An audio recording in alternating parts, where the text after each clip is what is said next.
of the offensive line, defensive line of scrimmage. And there it is. War Eagle, it is ready to go, and make sure it's always flying uphill. Hey, let's do a little Auburn, Arkansas football on the SEC Network. Going to go deep down the field. Oh, my God! Tipped and caught! No! Running after the 10, 15, 25, 50, 45. There goes Davis. Oh, my God! Davis is going to run it all the way back! Auburn has won the Iron Bowl! On the wings of those two miraculous victories, Auburn soared in the BCS title game, only to fall 13 seconds short. Today, a new season begins against a conference foe, the rugged Arkansas Razorbacks and their terrific trio of running backs. The first college football Saturday of 2014. Welcome back to the SEC. It's SEC Network Primetime Football presented by Dr. Pepper. You are looking live at the home of the defending SEC champions, the Auburn Tigers. Fresh off that magical run to the championship, Auburn opens its season against SEC West rival, the Arkansas Razorbacks. And the contrast in styles, folks, is enormous. Auburn, behind Coach Gus Malzahn, wants to exhaust an opponent with his high-octane attack. Arkansas, led by Brett Bielema, prefers the slobber-knocker approach. Grind and pound until an opponent raises the white flag. Pull up a chair, everybody. This is SEC football. This counts. Big time. And here come the Tigers.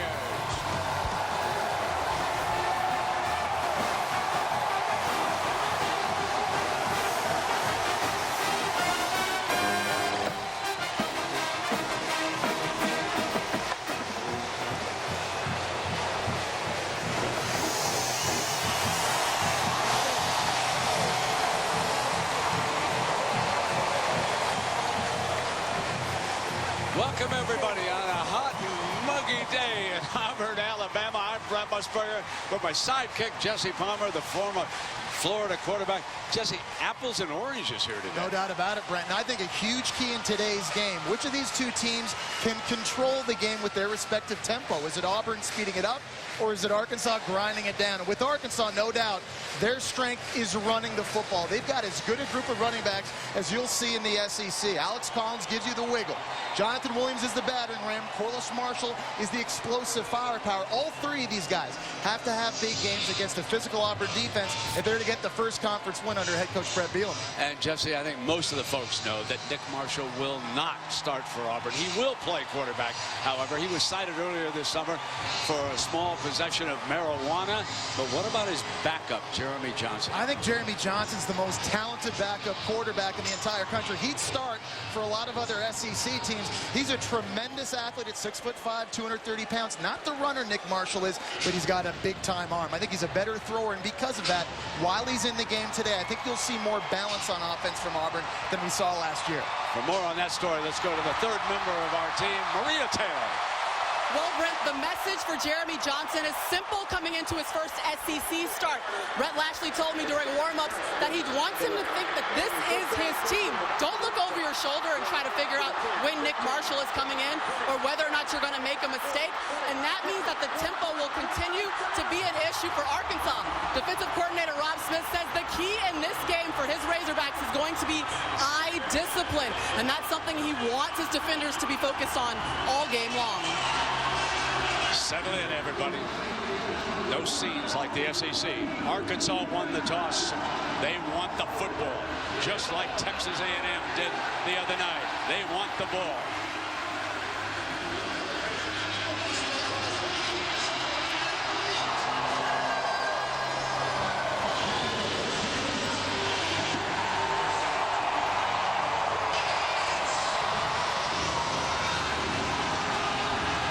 Coach, it's hotter than that. How about your guy wearing the jacket? Apparently he's not that hot.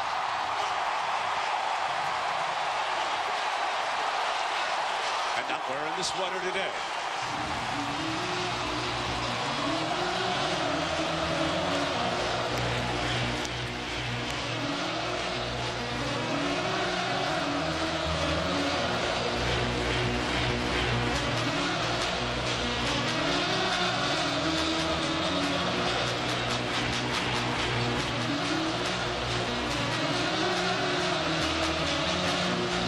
Auburn, number 38, Jalen Wilson.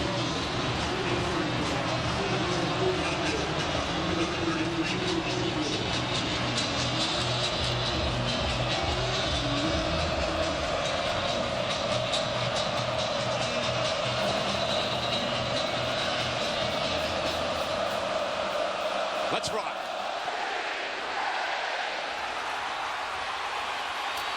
Corliss Marshall coming out. Stopped well short of the 20.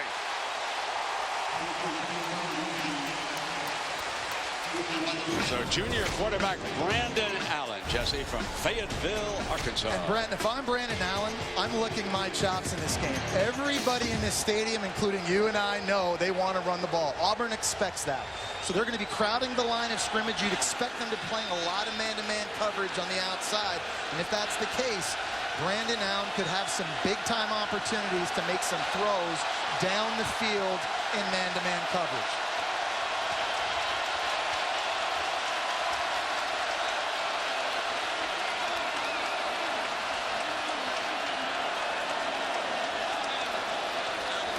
A little bit of a clock issue, and that's why we have the delay here. Hubert Owens is our referee, and the clock did not start on that kickoff. The umpire is Russ Pulley.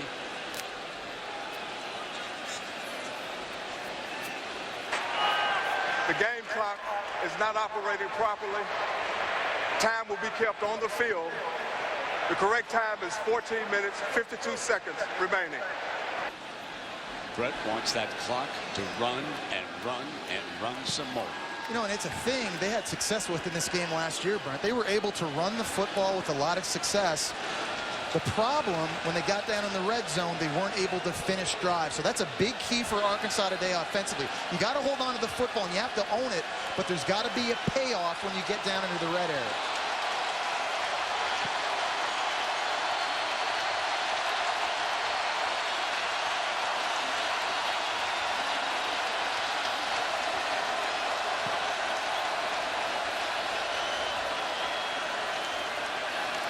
I wonder if this heat has anything to do with the malfunctioning of the clock.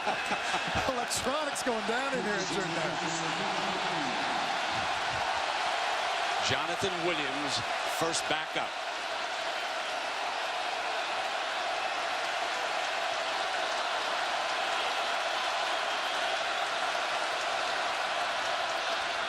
Comes to the strong side, picks his daylight beautifully before McKenzie, who's also going to be seen at an edge rusher today. He makes his first stop. Brent, you mentioned it. Arkansas wants to wear Auburn out. They've got a big offensive line. These guys average 320 pounds across the board. They're even bigger than they were a year ago. Auburn has to be able to match that physicality up front. That's their challenge tonight defensively. Left tackle is 6'10", Dan Skipper. First throw by Allen, slant deflected, incomplete, and almost intercepted at the 25. It was deflected by Jones, the corner. As expected, Auburn challenging Arkansas's wide receivers right at the line of scrimmage. I don't know if they respect their ability to throw it because they were so poor a year ago. That ball a little bit high and thrown behind the wide receiver, and a nice play by the corner, Jonathan Jones. Facing a tough third down in the early going.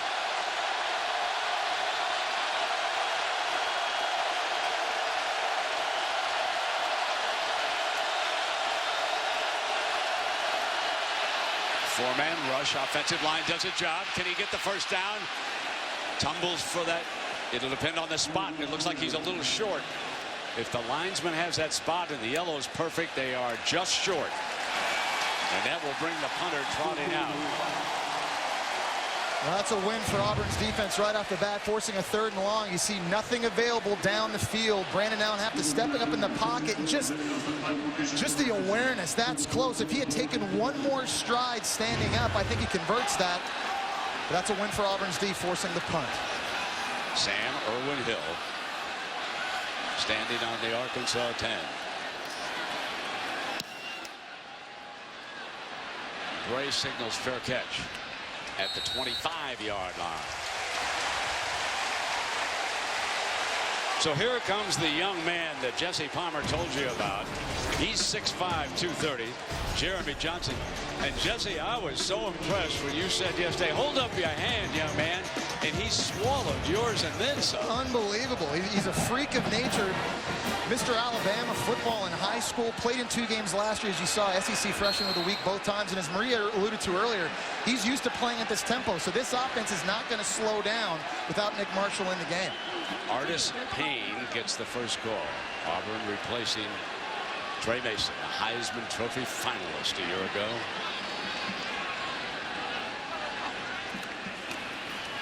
And Artis Payne gets the first call. And Razorbacks were ready. They only yielded about a yard, and that big tackle Johnson hit him first. Yeah, we talked about tempo, Brent, how that's going to play a big key in this game. Let's remind everybody at home, it is really hot. It's very humid. You've got to think that favors Auburn with as fast as they want to play against this Arkansas defense, an inexperienced and not deep defensive line. Johnson on the roll, complete. And the receiver was down at the 29-yard line. That was Ricardo Lewis.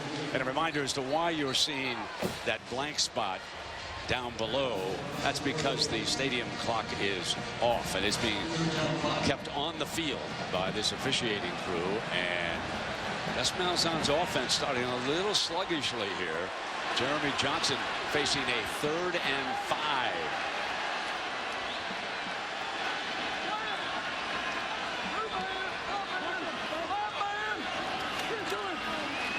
The young man does best. Rifles it in for a first down at the 43-yard line. Sammy Coates, leading receiver of a year ago. You can see the natural arm talent of Jeremy Johnson. It's effortless. Just comes out, tremendous velocity, throwing to a big target. Sammy Coates over the middle of the field. Now running that hurry up. Then the handoff to Artis Payne and a little daylight. And this is where they like to get things going. They come right back to the line of scrimmage. Johnson is checking over the sideline. He's got the play, and here's where that tempo starts to wear away on a defense.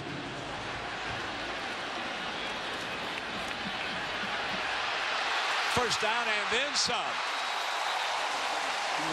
Cameron Artis Payne. Finally, Josh Williams makes the stop. And there is a penalty flag, so hang on. That penalty flag is back by the line of scrimmage.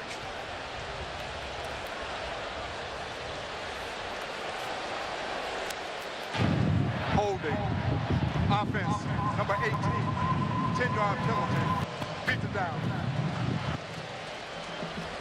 That's going to negate a big play for Auburn getting outside.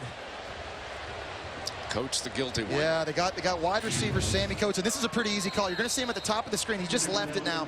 Cameron Artis Payne gets outside right now. There's Sammy Coates tugging on jersey. Didn't let go. He lost his leverage in that block. Second and 13, and Johnson keeping it, swinging over, using Ricardo Lewis that time.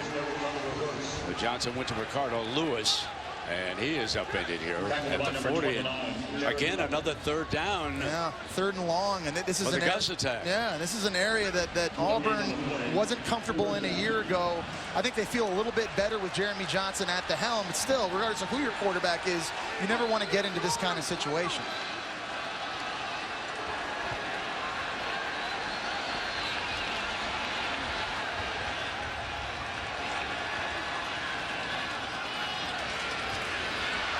Underneath, daylight, and a first down with Artis Payne. Auburn's offensive line has a lot of experience and a lot of athleticism. That was very impressive, watching the big guys get into the second level of the defense and get blocks. Jeremy's converted a couple of third, picks up the tempo and throwing for a loss back at the 50-yard line. That was a loss because of Ellis of 4 yards. I think big Trey Flowers also got in that play as well at defensive end. He's probably the best defensive player on the field. He's got tremendous hands. He's a problem if you don't get a hat on him. Keep an eye on him. He's going to be an impact player for Arkansas tonight. See if they go to Johnson's arm here on 2nd and long. Long look over at that sideline for the signals.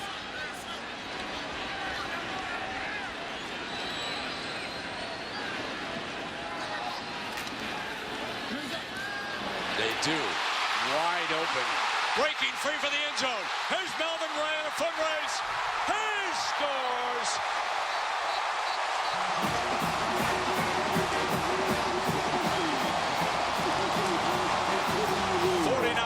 To a young man from Tallahassee, Florida. Say hello to Melvin Ray.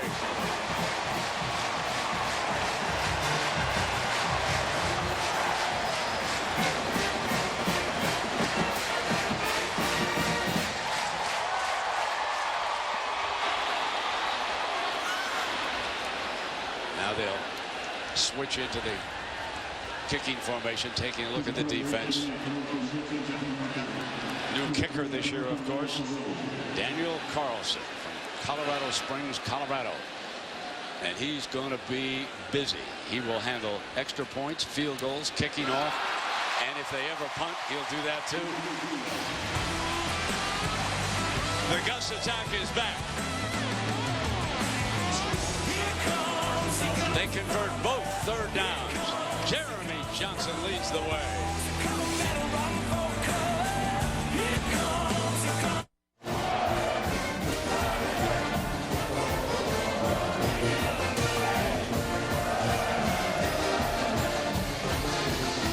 One of the great traditions in the SEC. War Eagle, Auburn, Alabama. This is Nova. Earlier here before the kickoff. Heading in now for a perfect landing down below. It's lunchtime in Alabama. Here's more good news for Auburn. Alabama and West Virginia are tied at 3 with time running out in the first quarter. Hallelujah. If you're in this stadium, one of these seats, no doubt. There's been a lot of when I get to Tuscaloosa, my friend, it's a different story. No okay.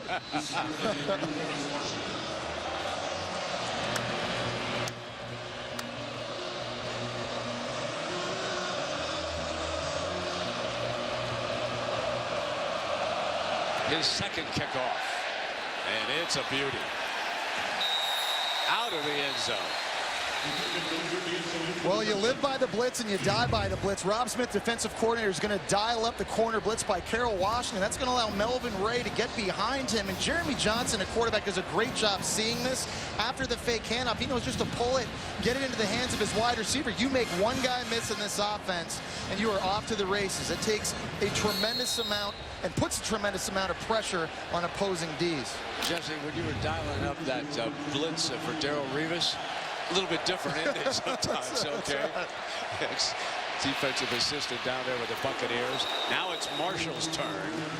So Marshall, who was back on the first kickoff return, he let that one go over his head. This is the first time we have seen him. Remember, 3 fine running backs for the Razorbacks. And we expect Auburn to be a lot more physical in the front seven this year. They've had some losses. They lost D4, defensive end, to the draft. They lost Carl Watson to a knee injury. They're taking 2 defensive tackles, big number 1, Montrevious Adams, and number 90, Gabe Wright. They're lining them up at defensive end to get some more muscle up front. That's a good game plan against this Arkansas offense. Brandon Allen hands it off again to Marshall. Great daylight that time. That offensive line of the Razorbacks opened up a huge hole, forcing the safety Whitehead to make the stop. So Corliss Marshall is a bit of a new look in this Arkansas backfield. Last year played safety most of the year. At the end of the year played some running back, put on some weight this offseason to get more carries. And Brett Bielema told us he thinks pound for pound, Corliss Marshall is the most explosive player he's ever been around. And that's saying something when you consider the guys he coached up at Wisconsin. Mincy checks in defensively. They come with a blitz, and on a cutback is Collins, his first run. And last year's freshman of the year in the conference bolts against that defense, and now the Auburn defense really. This Arkansas offensive line is starting to get some push. They're getting downfield. You see guys pushing this way into the second level, and that's great vision by Alan Collins. To me, out of the 3 running backs, he has the best shake and bake. Last year's SEC Freshman of the Year, he's a real talent.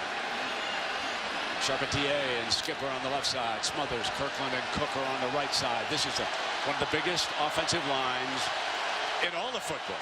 Not just college football, all of football.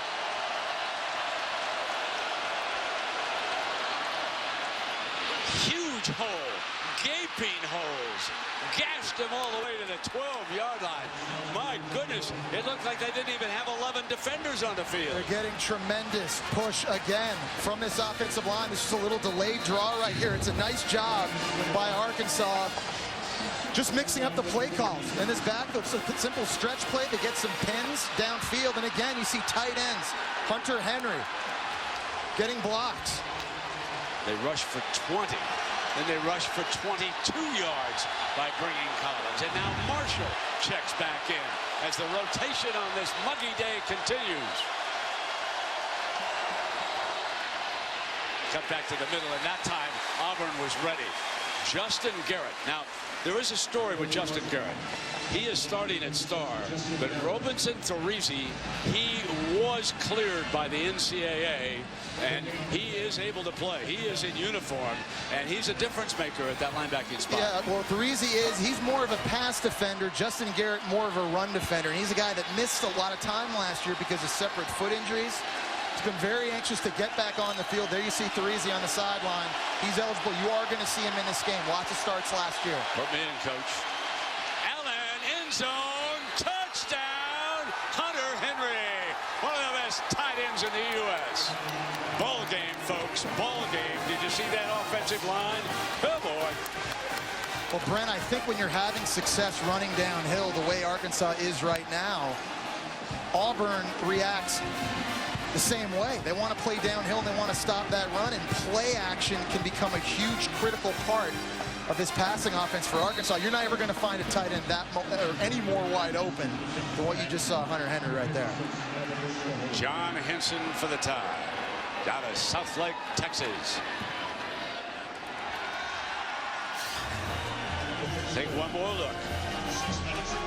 Nobody, I mean nobody, picked up one of the most talented tight ends in the country.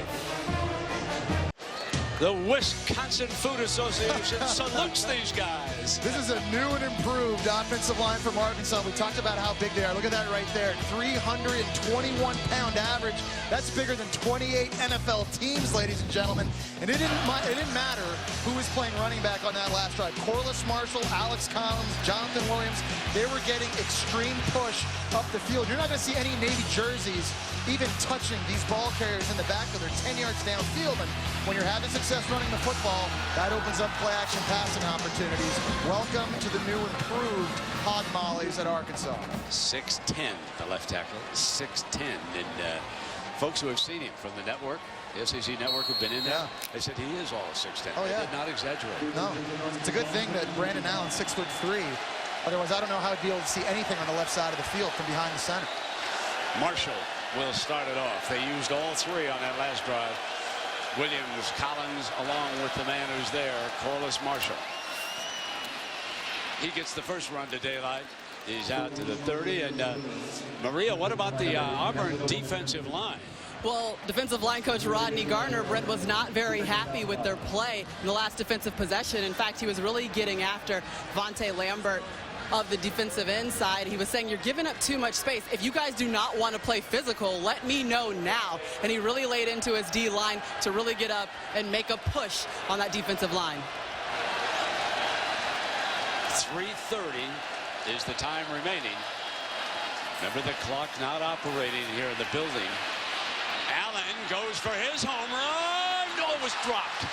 Dropped at the 30-yard line. Hatcher might have scored on that. Oh, we talked about how Brandon Allen would be licking his chops in this game because he knew he would get opportunities like that. And here's a double move by Keon Hatcher. It was a tremendous route, got way behind Trevon Reed at cornerback, and that's just a play you have to make. If you're playing the defending SEC champions in their backyard, when you get those opportunities, you've got to come down with that. Which leaves Arkansas with a 3rd and 5. Williams. Yeah, it looks like a timeout. Timeout, Arkansas. So the Razorbacks use the timeout, and that gives us an opportunity, Jesse, to remind everybody that the college football season continues on the SEC Network. Tonight at 7:30, Southern Miss and Mississippi State in their first game of the season, presented by Regions Bank, and you can also watch it live on Watch ESPN. I can't wait to watch Mississippi State. I think they have a chance this year to make a lot of noise. And what you called what, the 9th best division in the NFL? Yes. In the SEC West. That guy right there, Dak Prescott, I really think has a chance to be a dark horse contender for the Heisman Trophy. I love their defense. I think the schedule sets up very nicely for Mississippi State this year. I can't wait to watch that one. Let's see what Coach dialed up here on 3rd down and 5. Now, last year, Keon Hatcher, the receiver that just dropped the pass, he was their big answer on these 3rd downs. I'm not sure if he's on the field right now. No, he's not. He's in the doghouse. So you talked about the tight end. Here's an area, though.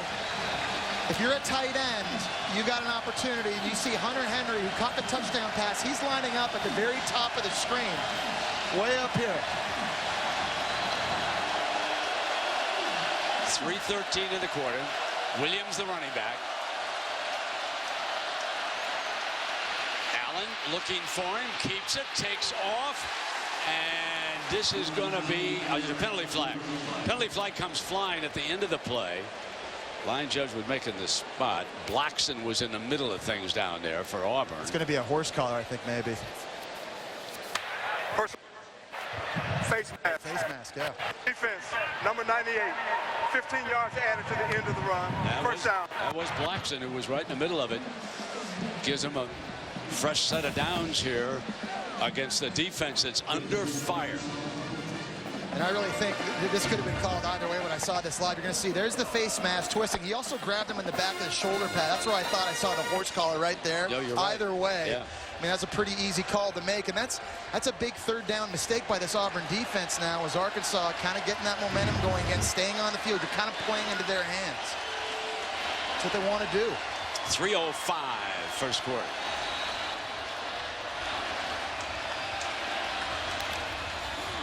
On the draw play, and bursting is Jonathan Williams. He's out of Allen, Texas. Brent, he's the junior. I really like his running style. This guy is a violent runner. I think sometimes he goes out looking for contact. He's physical, he can break tackles, and he's really the type of running back, especially in this backfield for Arkansas, that I think can wear down defenses. It's demoralizing having to go against this offensive line. It's demoralizing right now to have to tackle these Razorback running backs. Another good-looking offensive line, just like that one we saw the other night with Texas A&M. Pounding away. And that time it was the defense, Gabe Wright. Big Gabe said enough of that. Let me make a play here. And about time, because he's a guy that last year played inside a defensive tackle, lost 15 pounds to move outside. He's got tremendous quicks and agility. You see strength, just throwing away one of those big linemen and getting in the backfield. That's a play Auburn needed to make, setting up a 2nd and long now. They've got to get off the field. Alex Collins checks in. He's the running back. Out of the Razorback 3. 2 minutes remain in the first quarter. Pump fake, then fire back in underneath. Pick up 3-4 yards to Cody Hollister out of Bend, Oregon. And again, Brent, Auburn defensively, they don't respect Arkansas's ability to throw the football. You're seeing more and more defenders creep closer to the line of scrimmage. Look at all this grass back here. There are no defenders. Look how everybody creeps up close to the line of scrimmage on 2nd and 11. That just shows you their mindset. They're going to force Arkansas to prove to them that they can complete some downfield throws before they give them that respect.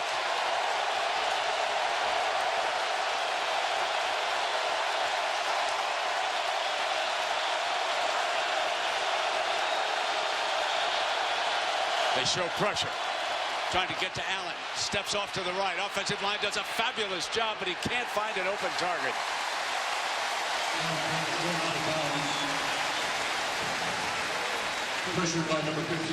And really, that all started with Gabe Wright getting that big stop behind the line of scrimmage on 1st down, putting Arkansas behind the sticks. It's a big win for Auburn's defense. After giving up that personal foul on a critical 3rd down, to come up with that stop and that stand, I think this defensive staff for Auburn is going to be a little bit happier after that drive. You've got to also check for a fake punt in this situation, just to make sure. Sam Irwin-Hill is back. Going to try to drop it inside that 10 if he can and back it up. And a beautiful play by the special team here. They have Auburn backed up around the 3-yard line, and that was Jared Collins who made the catch. Let's go to the studio and Dari Noka. What's going on with Bama, Dari? Well, guys, I'll tell you what, they were up 10-3 on West Virginia, of course, in Atlanta. From the 19, West Virginia's Clint Trickett to Kevin White. Goes up, makes a spectacular catch. Extra point good. It is a 10-10 game early in the second, guys. Dari, I covered Trickett down at Florida State before he transferred to West Virginia. His daddy, one of the better offensive line coaches in the country. The young man flat understands the game. If he gets enough time, he'll know how to move the ball. You're playing for Dana Holgorsen, that offense. That's not an easy offense to have to play right out of the gate. I don't care how many months you have to prepare for it. Artis Payne. Yeah, he runs to the 9-yard line on 1st down. So we're winding down the clock on the first quarter, and Nick Marshall has not been seen on the field. He obviously is going to play. Doesn't surprise me, though. Jeremy Johnson, ball hasn't hit the ground yet. He's 6 for 6 right now, and this offense is rolling. They run for a 1st down. Number 44 stepping in there for Trey Mason. Cameron Artis Payne from Harrisburg, Pennsylvania. Half-minute left in the first quarter. 1st down for the 16.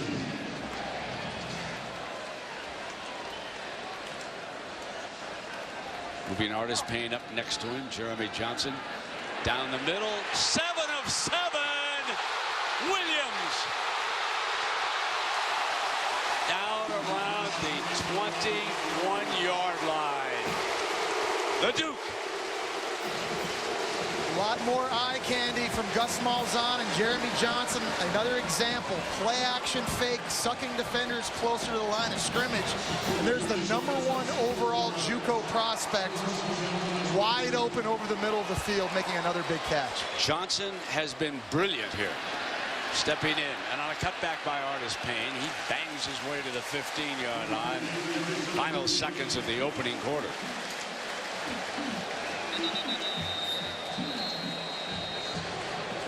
So that whistle signified the end of the first quarter. End of the first quarter.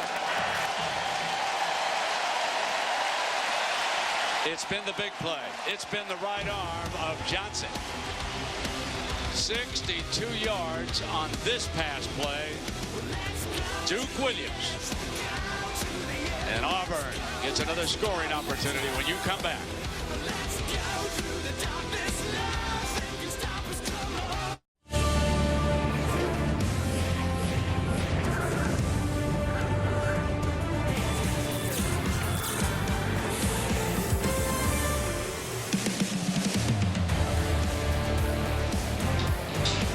Welcome back to SEC Network Primetime Football, presented by Dr. Pepper. Nick Marshall, not needed. The backup, Jesse, has been brilliant. What'd you tell me at the start of the broadcast? He's the best backup quarterback in the country, Brent, in my opinion. I know he's only a true sophomore. A lot of people outside the state of Alabama don't even know who he is. They're going to find out pretty soon. He's got so many great physical attributes. The stage is never too big, as you're seeing right now. Auburn fans have a reason to be happy for several reasons, but one is even after this year, they could have this guy for another 2 seasons. So it's Artis Payne alongside. Motion Fultz through. The H-back look. Draw play with Artis Payne on a cutback. Daylight. Touchdown Auburn.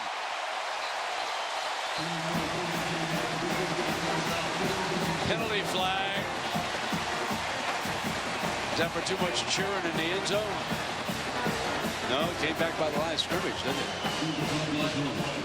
Yeah.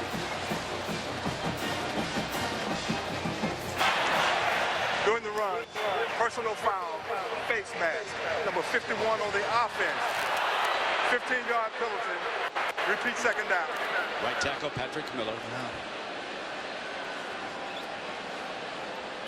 That was really well designed and set up. It was a slow developing play that allowed the offensive line to climb up into the second level and get hats on hats. So number 51 here, you're going to see him on the left side of your screen. He's going to kind of hesitate, then get downfield. He's going to lock up here. You can't really see, he kind of gets out of your screen. Oh, right there, yeah, hand in the face, right there, left side. Yeah, he gets a grab. And that's too bad because they didn't need that block for Artis Payne to score. At that point, I think you have to understand as an offensive lineman, plays behind you, you can just disengage. So the H-back stack, and they bring Corey Grant in motion with that speed look, and they try to run him behind him, trying to get the edge, and he could not. That's a very, very good defensive play by Rohan Gaines of Arkansas. This Arkansas defense right now is really doing their best to try and play downhill. And we talked about eye discipline. There's a good example of that right there. With all the things happening in front of him, guys in motion, Corey Grant, not an easy guy to catch up with, and Rohan Gaines went stride for stride with the speedy Auburn running back to make that play, setting up a 3rd and long. And this is really where Jeremy Johnson has really shined here in this game so far. The biggest down in distances, he's been deadly accurate. Headlinesman and the referee here in a little bit of a conversation, and I think they are still conferring about the clock, which has been broken all afternoon. The play clock is not operating properly. The 25 seconds kept on the field by the back judge. So the back judge has the play clock. Game clock, play clock, his microphone. We got everything going out today. Hey, we're good up here, though, right, partner? Absolutely. Hey, nothing's going out. Huh? Losing weight up here.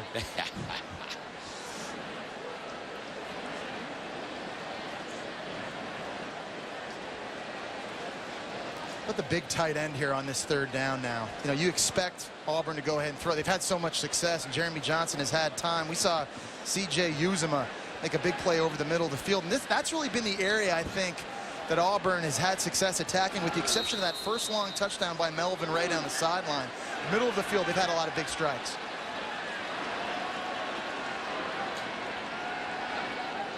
Jeremy Johnson has the play. Fires on a quick slant. That's Williams. Touchdown. Great effort after the catch, Jesse.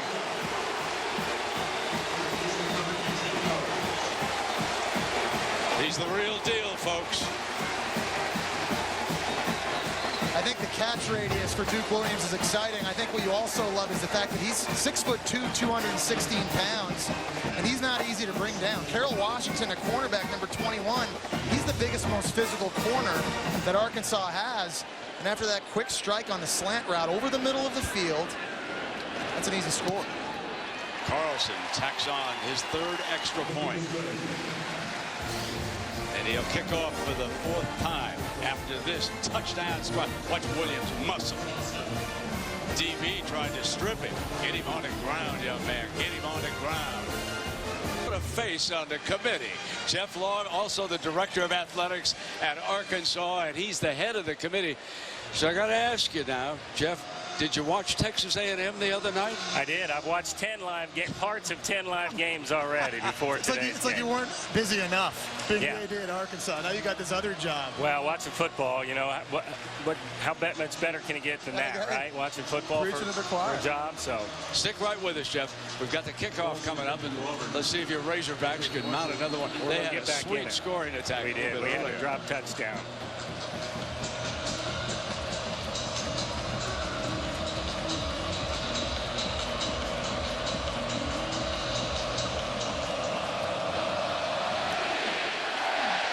That one will come out, and that gives us a chance to get right back here to Jeff, chairman of this committee, and some of the bullet points.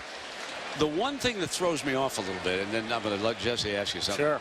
How are you going to figure strength of schedule? There's about a dozen different ways you could do that. Yeah, absolutely. And I think we'll look at a dozen different ways, and then we'll take all that in. And again, truthfully, each individual member may look at the power rating or the strength of schedule a little bit differently. But we'll have all that data available to us. Can you tell people at home how you guys are going to meet, how often you're going to meet together, and what are some of the things you guys will go through in those meetings? Yeah, we got a couple conference calls here before October 27th, 28th. Our first ranking comes out October 28th. So. And then we'll meet weekly from that point on, every Monday and Tuesday in Dallas. Here's first down for the Razorbacks. Play action. Allen snaps it off, and a reception and a first down at the 36-yard line. Well done. And so I have to ask you this. Get in there. What's to make anybody think that 4, 5, and 6 are going to be less controversial than 1, 2, and 3? I guess I come back. Who said it wouldn't be? Who said it wouldn't be? That's I mean, kind of it the will beauty be. of it. You know, it will be, Brett. I mean, you know, we're going to be picking the top 4, and I think 4, 5, or 5, 6, 7, 8. They may have an argument for us, but we understand that. But I tell you this. 13 people are going to be watching more football, analyzing more than any other poll in the history of college football. Collins has stopped, and this will be second down and long. Yeah, the Food and Beverage Association called and said they're complaining about 3 games on New Year's Eve. And I'm just teasing you now, Jeff, about that. So the first rankings come out in October. Yeah, October 28th, Tuesday, 7:45 Central. Get ready for some second guessing.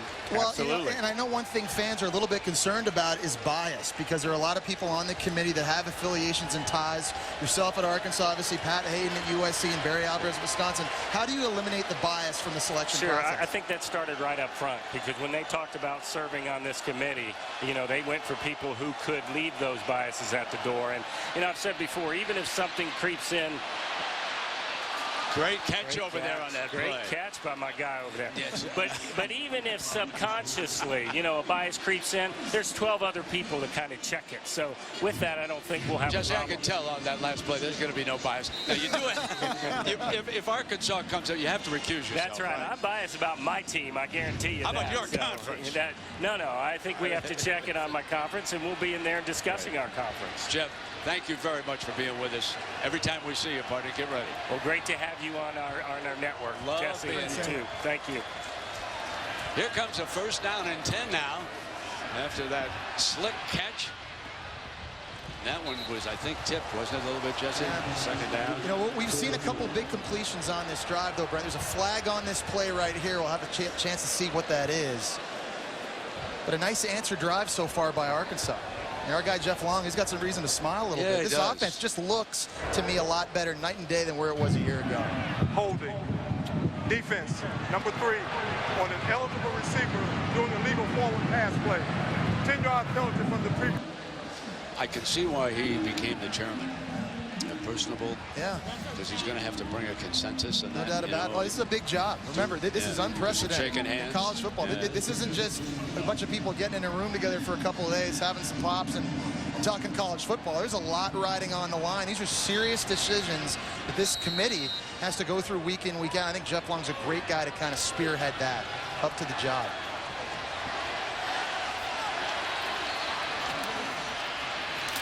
This is Williams, and he is stacked up.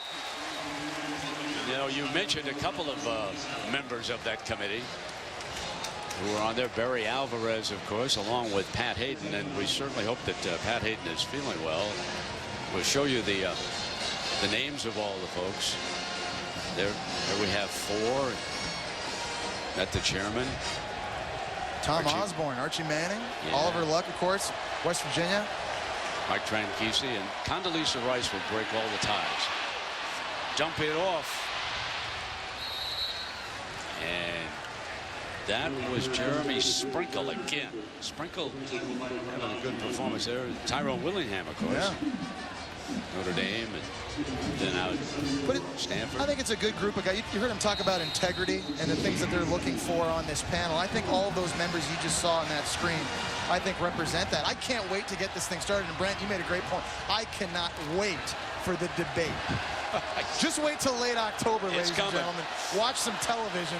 You're going to see some pretty fired up analysts. The Fabulous 4, and there's no easy answers. Play action. End zone. Touchdown, Arkansas. A.J. Derby, the former quarterback, and Brett was raving about him to us. No doubt about it. He's had a lot of success with players that have switched positions into the tight end spot. And A.J. Derby, who was the backup quarterback here last year, made the switch reluctantly this past offseason, and you see why. He has the ability to stretch the field. Great feet, soft hands, and that was a very impressive drive put together by Brandon Allen. Calm, composed, made some accurate throws, some throws under duress. Wow. Yeah, you know, we wondered a little bit about the young man after his pickup truck was destroyed in a fire. Right? At least the early report I saw was arson, but I'll hold off on that. And look at this young man. You know, what is he, about 6 of 9 already here today?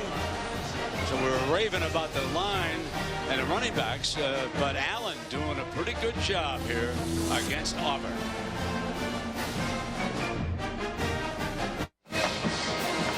We welcome you back to Auburn, Alabama. Arkansas has scored here for the 3rd time, and they've closed to within 7. And a reminder that tonight on the SEC Network, join host Darinoka and network analysts discussing all the SEC news of the day on SEC Now at 7. Then at 10:30, get scores and highlights from around the SEC on SEC Scoreboard, also available on Watch ESPN. Well, the talking season is over, as Coach Spurrier would say. Yeah, you know, you got to back it up. And certainly this past Thursday, it was Texas A&M. Didn't do a lot of talking. They let them play, kind of do the talking for them. And that sent ripples, not just through the SEC, Brian. I think it sent them all across the country. Kevin Sumlin was busy going to the bank. He didn't have time to what a great coaching job he's done. Catch those checks. Whoa. But can the Razorback defense stop them? Here's Lewis, Ricardo Lewis. And he's out to the 27-yard line. Now, Brad, that was just the 2nd time we saw Arkansas have success with a play-action fake to the tight end. There's Jermaine Whitehead at the top of the screen. There's the tight end, A.J. Derby. He's just going to run a little out and up. Now, the play-action fake to Corliss Marshall, it freezes the safety Whitehead. You look at him right here. You pause it. He's looking in the backfield and not focused on this tight end. And that's just an easy lob throw in the back of the end zone. Bit of a coverage bust, a little mental mistake. You got to see A.J. Derby. Here's a guy that figures to be a big part of this offense, too. Great story. Started off his career playing quarterback at Iowa. They wanted to move him to linebacker, so he went to JUCO, then came to Arkansas. And here he is. Can't take. Oh, his first incompletion. And Lewis had to go back quickly just in case. I thought it was incomplete, though. I didn't think it was a lateral. But so this is his first incompletion. And, you know, that's not on him, obviously. Dick Marshall say to his buddy, hey, come on. I'm ready. Hey, Coach, let me in. Let me in. Look, they're not taking him out. He throws an incompletion. I'm ready. I'll tell you what, how smooth does this offense look under Jeremy Johnson? It's looked a lot different, obviously. People at home that are used to watching Auburn are used to seeing Nick Marshall in the zone read and quarterback runs. You can do some different things with this big 6'5" true sophomore. 2nd down and 10. Auburn has scored on all 3 of its possessions. And here they come again with Artis Payne.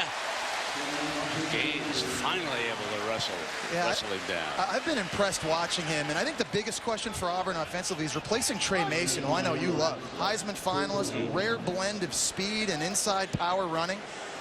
I think Cameron Artis Payne, known as being a game breaker, he went ahead and lost some weight this offseason, lost about 8 to 12 pounds to get a little bit quicker. He looks like it.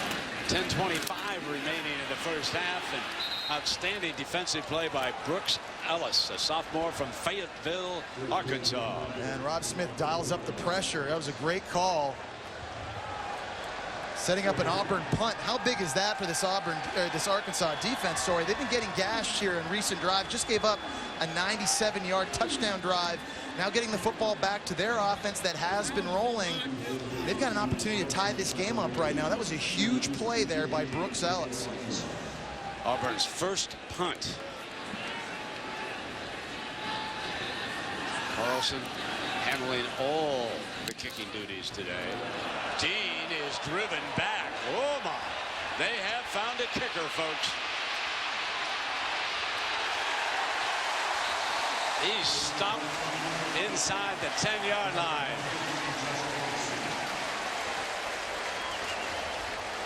So the young man from Colorado is having quite an afternoon.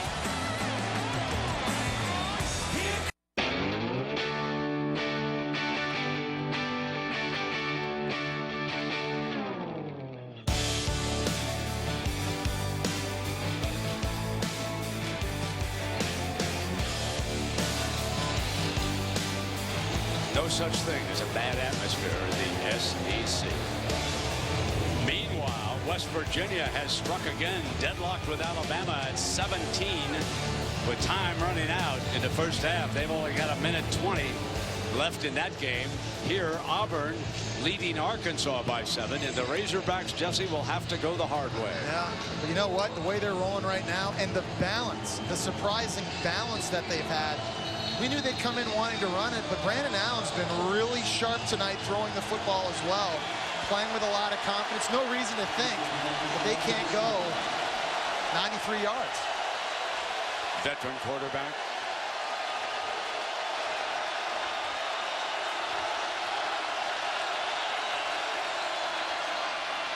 Nice little fake.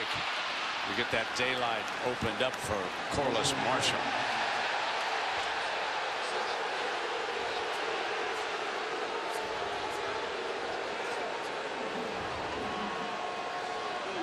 Brent, fans are booing right now because there's a little extracurricular activity, if you will, from Arkansas's offensive line. We're going to try to show it to you at home here. I think it's a good demonstration of just how much more physical and the different attitude this offensive line has right now.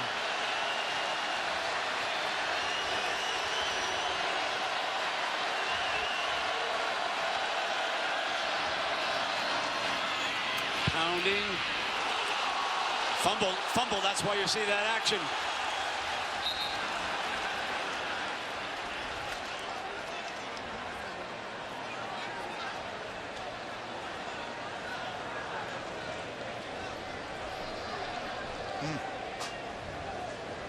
Obviously, ball security in this game right now going to be at a premium the way both these offenses are operating. Turnovers are huge. I thought maybe the umpire thought it was third down. He didn't realize that if they'd recovered, it was also a first down. Well, look at it right here. Here's Corliss Marshall again, the converted safety. Okay, yeah, ball comes right out right now. Ball's on the ground. That's a great tackle by the middle linebacker, Casanova McKenzie, jarring that ball loose. And we've got an injured Razorback down at about the 18-yard line. It's man-to-man down there in the trenches in this game. Sure, anytime you lock up with the Razorbacks, no doubt about it. You know, and here's an example 2 snaps ago. You heard the crowd booing. I think you're going to see why right here. This is after the play. I think you're going to look here. Look at the right tackle. That's number 76, Dan Skipper, the guy you'd mentioned earlier, 6'10", here at the back of the play. He's just staying with the block, and he gets him on the ground, and then it kind of pans out. You miss it, but right here, he's still driving him to the floor and driving him to the turf. He's nasty.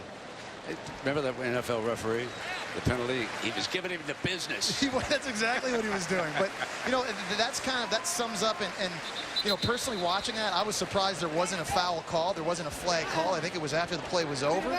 But Brett Bielema has instilled this different attitude in this offensive line. I think they're taking Marshall back to the locker room. He's headed off. Well, you know, there he is. And that's a bit of a loss, Brent, not only because of his explosive ability, but remember the heat here. They've been subbing a lot of these running backs in and out of the game quite often, trying to handle the heat and humidity down the field. Collins, who has a burst. It's a first down. Steps outside, cuts back beautifully. And another first down. What a good-looking running back he is. Yeah, what I love about this backfield is everyone has a bit of a different style. And Alex Collins, again, last year's SEC Freshman of the Year, for a big back, he's got a lot of that shake and bake. He can make guys miss in small spaces. He does a very good job running inside. You see, again, a little counter action, pulling an extra player to the backside of the formation. Once he gets in that second level, he's juking. He's already picked up 58 yards in 4 carries. First down and 10. 8:15 on the clock. The clock in the stadium is broken.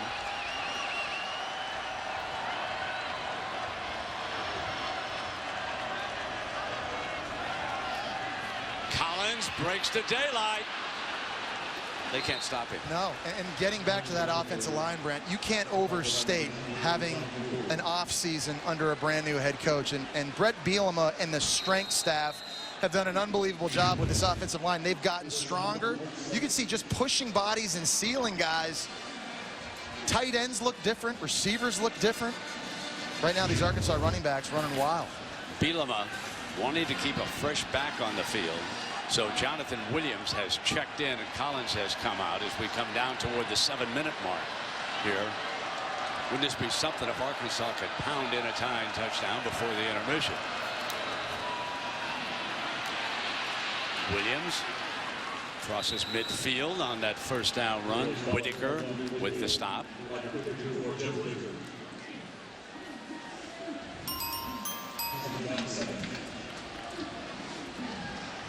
So their next game's up. Clemson, Georgia. Can't wait for Did that game last year, and it was a dandy. That was over in Clemson, and they prevailed. Florida should have an easy time with Idaho, and then Southern Miss against Mississippi State. And Jesse said, take a long peek at that Mississippi State team. Could be a sleeper in the West. 2nd down and 7. Allen, deep drop. Another completion, but short of the first down. Reed making the stop for the Tigers. So here's a big 3rd down, standing up again. Looking like it'll be about 3rd and 6. And Arkansas substituting, bringing in some more wide receivers. I see Hunter Henry out there in the huddle right now at tight end. I think Jeremy Sprinkle might come in this tight end as well. We got 85 right there, Demetrius Wilson. He's interesting. He's a JUCO guy. Missed last year because of an ACL. He's at the top of your screen. He's got a lot of speed. Got to keep an eye on if he's man-to-man. Tigers show bump man-to-man. Allen. And that receiver was Wilson. The Tigers were trying to indicate he didn't catch it, but they give him the spot and another first down. This is a good-looking drive. And you know what's impressive to me is the passing game and the execution in that. You're going to see here Brandon Allen just kind of negotiating the pocket, sliding to his left. It's a low throw, a little bit behind his receiver, but he put it where only his guy could make the catch, and that's tremendous concentration. I thought watching this live, that was a clean catch. Nothing on that replay. Now wide open. Brandon Allen to A.J. Derby. And balance in the offense, Brent. This is what they lacked a year ago. No explosive plays in the passing game. If they got into 3rd and long, they spread the field. They were quite frankly awful. That's a lot different this year. So new receivers, and we're seeing a lot of good-looking tight ends. This offense entirely different. Timeout has been called.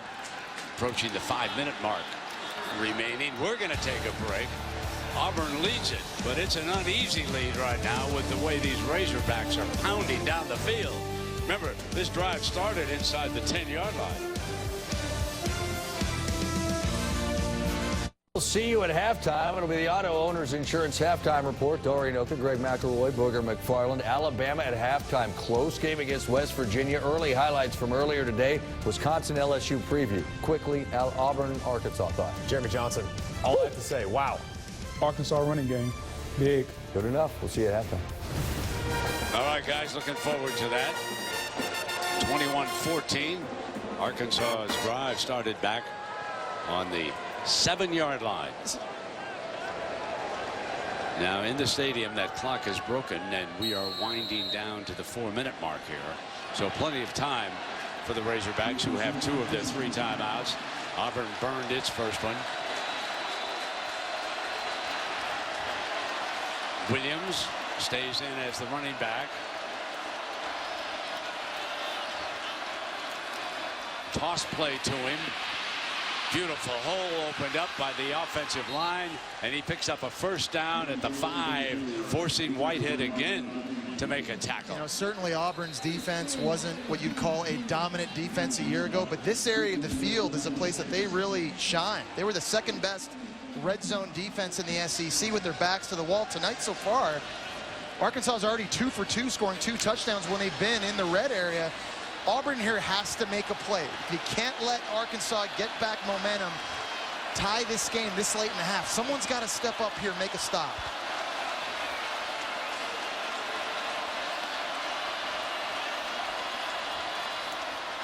Run the toss play the other way. Touchdown. Walking in is Jonathan Williams from Allen, Texas. They've got the edge on both sides, Jesse. Like a warm knife through butter. We've seen this all game long so far, and whether it's been between the tackles, whether it's been outside, this Auburn defense that was supposed to be bigger up front on the defensive line and supposed to be more physical, right now they're getting the football run right down their throats.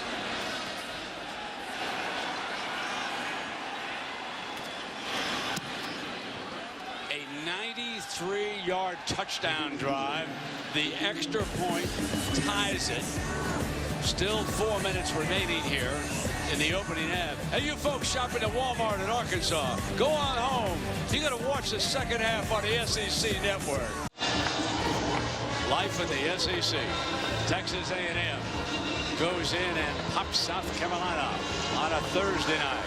Now on a muggy Saturday afternoon in Auburn, Alabama, the defending champs getting pushed around by this offensive line, and the Badgers have come back to tight. But you never know what to expect in this conference, do you? I mean, who saw Auburn and Missouri going to the SEC title game a year ago? Missouri wasn't even in a bowl game.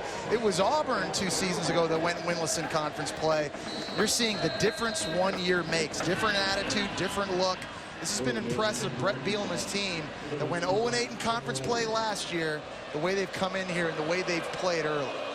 By the way, whoever has T.J. Yeldon of Alabama in the fantasy league, he's got 2 touchdowns. Hey. Somebody's smart out there. He didn't come out. I think some of the crowd wanted Corey Grant to bring it out with that speed.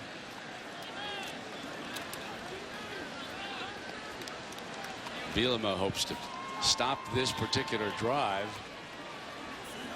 At least take that tie into the locker room here at intermission. Had one of his running backs shaken up. That was Corliss Marshall early on. But he's got a big time offensive line, folks. 4:28 is the official time right now.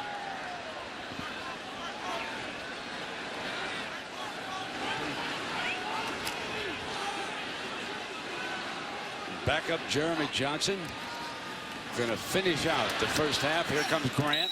They tried to get the speedster loose. Yeah, and we talked on the last drive about replacing Trey Mason. Brent, I really think today is a bit of an audition for these Auburn running backs to prove to Gus Malzahn who can be the every down guy. Both guys have questions. Cameron Artis-Payne, can he break the long run? Can Corey Grant run between the tackles? We're seeing both of them get their carries early so far. Second down and 8. Another completion to Williams. Williams reaching for the first down. Collins makes the stop. I got an idea. How about Nick Marshall as a running back? And Jeremy Johnson as the thrower. Maybe that. You get them both on the field at the same time? Is that what you're saying? That's exactly right. Yeah, I tell you what, I don't hate that idea at all. Artis-Payne. This is third down and short now. Brings Lewis through in motion, hands off inside. Then the Razorbacks jump at Trey Flowers, who you've talked about, one of the better defensive linemen in the league. I think he's the best defensive player on the field in this game right now. Put his grade in last year to the NFL. They gave him back a third-round grade, so he decided to stay in college, and Arkansas is happy he did. He's a problem he lives in the opponent's backfields, and he's made some big plays today. Right now, here's a spot. You got to look at this Arkansas front. Very inexperienced. They got to blow up. They come up on 4th and short. Tried to draw him off, and there's the flag. Wow. Hard count, Jeremy Johnson. False start. Offense. Oh, my number goodness. 56. 5-yard penalty from the previous spot. 4th down. So instead, it was Auburn. Avery Young at the right guard. Just a little bit of a flinch. Now, that's the second time today that they have failed to convert on 3rd and 1. So here's a prediction. Let me go out on a limb. Marshall will start the second half. Take a look at this here again, Brent. We're just kind of watching this. You know, on that, I actually didn't. They all kind of went down in a 3-point stance, and I wasn't really sure where that flinch came from. And they rushed that punt that time. They got close. Dean picks it up, and the Razorbacks will have it at the 24-yard line. 2 minutes and 30 seconds remaining and 2 timeouts. Remember, the clock in the stadium is broken. So here comes the junior quarterback, Brandon Allen. He's got plenty of time. That's an eternity, Brent, no doubt. I mean, the way they're gashing this Auburn defense right now, not just throwing it when they have thrown it, but also in the run game as well. 2 timeouts, lots of time to go. Tight ends are playing well, and as dominant as this offensive line has been, I think you feel pretty good right now if you're Brandon Allen under center. Patrick Arends has been in a lot as the fullback for the Razorbacks. Number 40. Collins back as the running back. Collins behind Arends, steps outside and could not shake Garrett. Good tackle. Patrick Arends is going to have a big role in this offense. Kind of an unsung hero. You're going to take a look at this block. Just see how physical he is playing the fullback position one-on-one here. You're going to see him right here. Casanova McKenzie, that's a big linebacker to take on, but a big loss Arkansas had a year ago was Kiro Small, their fullback, who's now with the Seattle Seahawks. They gave him fullback dives, threw it to him in the flat. He was their wild hog quarterback, so to speak. This Arends and this kind of physical running game this year, these fullbacks, he needs to play well all season long. Williams, the tailback. Play action to him. Allen pump fake, comes in underneath, slips through the hands of Derby, and it'll be 3rd down and long. 1:40 left. Yeah. And now the Tigers with a couple of timeouts want to stop him here on 3rd down. You get a shot at it with that long arm of Jeremy Johnson. But Auburn has to show a pass rush right now. We talked about how they're bigger and more physical up front. We've got to see a pass rush. Someone's got to get in the face of Brandon Allen, throw an errant throw.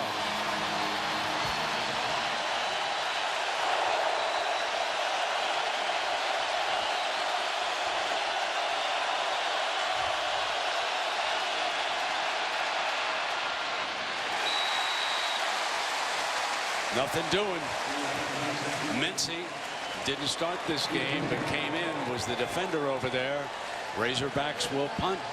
And Jonathan Mincy is another key guy for this Auburn defense. He moves over into that boundary cornerback position. He's going to get lined up with the best receiver of every SEC team that he faces this year.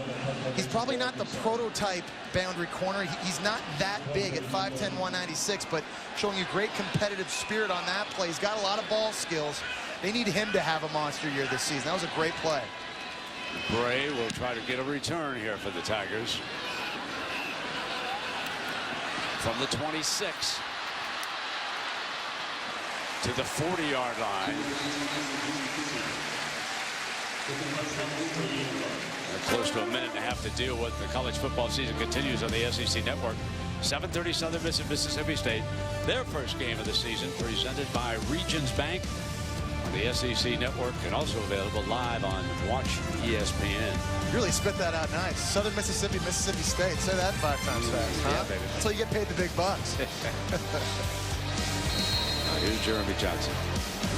And a lot of time, obviously, an eternity of time for this offense, how quickly they go. You see this interesting little huddle they do where they get the receivers lined up quick and they turn around and they want to snap it fast, try to catch the defense off guard. Slips it to Williams. Clock will stop momentarily and Auburn will hurry. Ball close to the Razorback 40-yard line. Yeah, Duke Williams is really raw. He doesn't run great routes. I don't know how good he is after the catch, but I know this. If you put the football anywhere around this guy, he's going to make the catch. About 1:15 left here in the opening half. Johnson on fire, comes back to Williams. Fumble, but it goes out of bounds. It will be Auburn football back at the spot where he fumbled. By rule, it'll come back to that spot. Not going to be a first down. But it was a nice job by Jeremy Johnson, understanding he was under pressure from the blitz and getting the football out quickly. Take a look at this. There's traffic coming back from the inside. That is a great effort right there. Number 7, T.Q. Coleman, linebacker, stripping that football. Tremendous effort. Great pursuit. 2nd and 2 for Johnson. Offensive line gives him time, fires middle, incomplete.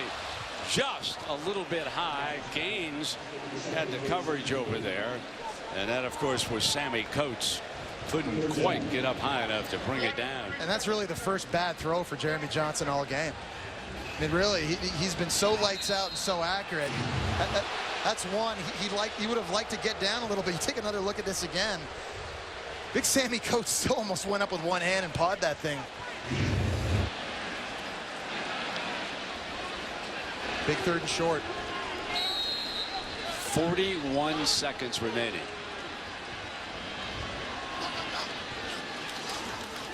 draw play for the first down. Stopping the clock briefly. Johnson quickly gets the signal. Tries to get him lined up here.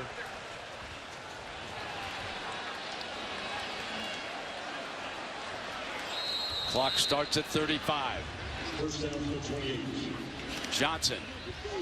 Incomplete. Stops the clock. Second down coming up. Uzama. In Arkansas defensively, they're still bringing a lot of pressure. They've decided to heat it up. Rob Smith, the guy, whether he was at Maine, whether he was at Rutgers with Greg Schiano, whether he was the Tampa Bay Buccaneers, Arkansas's defensive coordinator wants to bring pressure. That's an identity they want to have this year. They want to be known as an aggressive attack defense. Something new to watch for the Razorbacks this season.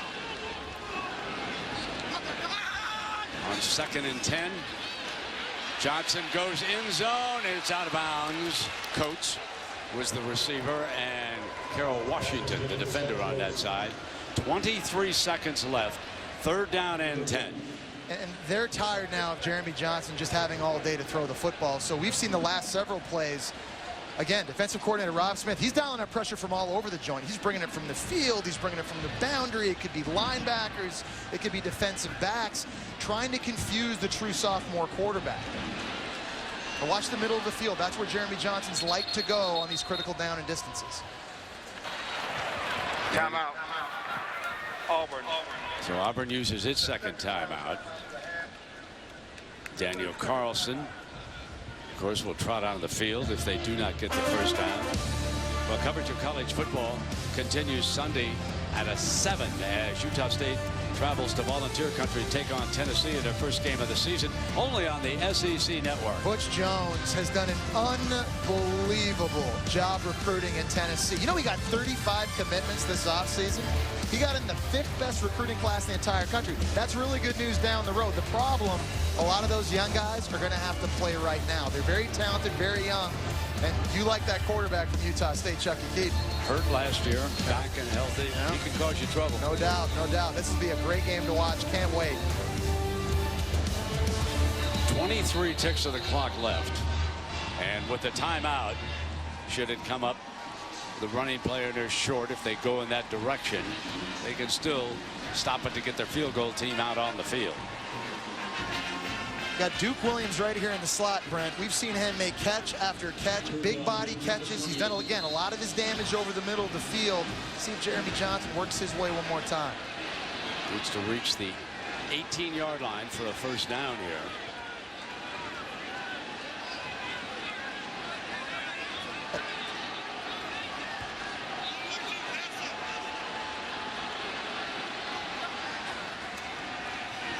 In trouble. He does work the middle of the field, breaks a tackle again, but he is down at the 25, and that's the 4th down, and that will signal arrival of the field goal unit. He wants to bring the clock down. Gus Malzahn bringing the clock down now inside of 5 seconds. He will stop it for one last field goal here in the first half and then go into the locker room either with the 3-point lead or deadlocked at 21. It's a big moment right here for true freshman kicker Daniel Carlson from Auburn. Brent, you were talking about him earlier. I think the one concern Gus Malzahn had coming into this year is kicking, punting, and kicking off, because this guy right here is one of only 5 in the nation that's doing all 3. He was the #1 rated kicker coming out of high school. He's got a big leg. He's got a lot of talent, but until you see him do it in big situations, and there's none bigger really than coming out week 1, playing a division opponent, tie ball game with a chance to see some momentum going in at halftime. Has the right hash for his first collegiate field goal Get that attempt. draw going a little bit? Yeah. Right-footed kickers tend, like, you know, I don't know him because I haven't spoken to him yet, but they tend to like that hash a little bit. 24-yard line, what's that about? Is that the 8-iron? Maybe a 7-iron? For some of us, it might be a pitching wedge, Brent. Yeah, I know. You're pointing to yourself.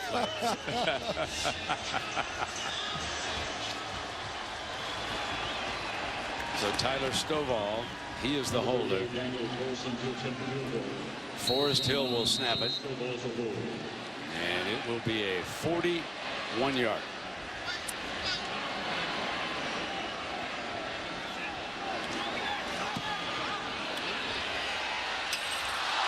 Point. at the intermission.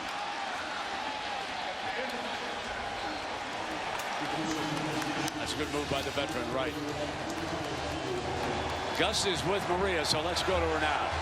Coach, Arkansas has had some success in the run game. Where do you see room for improvement on the defensive side of the ball? Yeah, I think you're right. I think we got to stop the run. That's what stands out to me. You know, offensively, we just had the 2 third and shorts. They got us. A little miscommunication with some new guys. We got to get that corrected, and I think we'll be all right in the second half offensively. How would you assess the way your offense has operated with Johnson under center? Yeah, I think he's done a real good job. Like I said, you take away the 2 third and shorts, we couldn't get the first down. I feel a lot better about it. Does he get the start in the second half? We'll see. We'll talk about it here once we get in the halftime. All right, thanks, guys. Thank you. So deadlocked at the half. A 3-touchdown underdog and a very happy visiting coach after that missed field goal. Now let's send you to the studio. Dari Noka for the Auto Owners Insurance halftime report. Dari, take it away. Well, Britt, I tell you what, we got a good one. I think what we've seen, Arkansas has certainly made strides. They can certainly run the football, and Auburn maybe defensively not what they would like to be. It's all about the sound. Georgia, Alabama, Mississippi, Louisiana, Carolina. Don't you want to get down and dirty? It's Florida, I'm thirsty. Hit me with your Tennessee whiskey and crank it loud.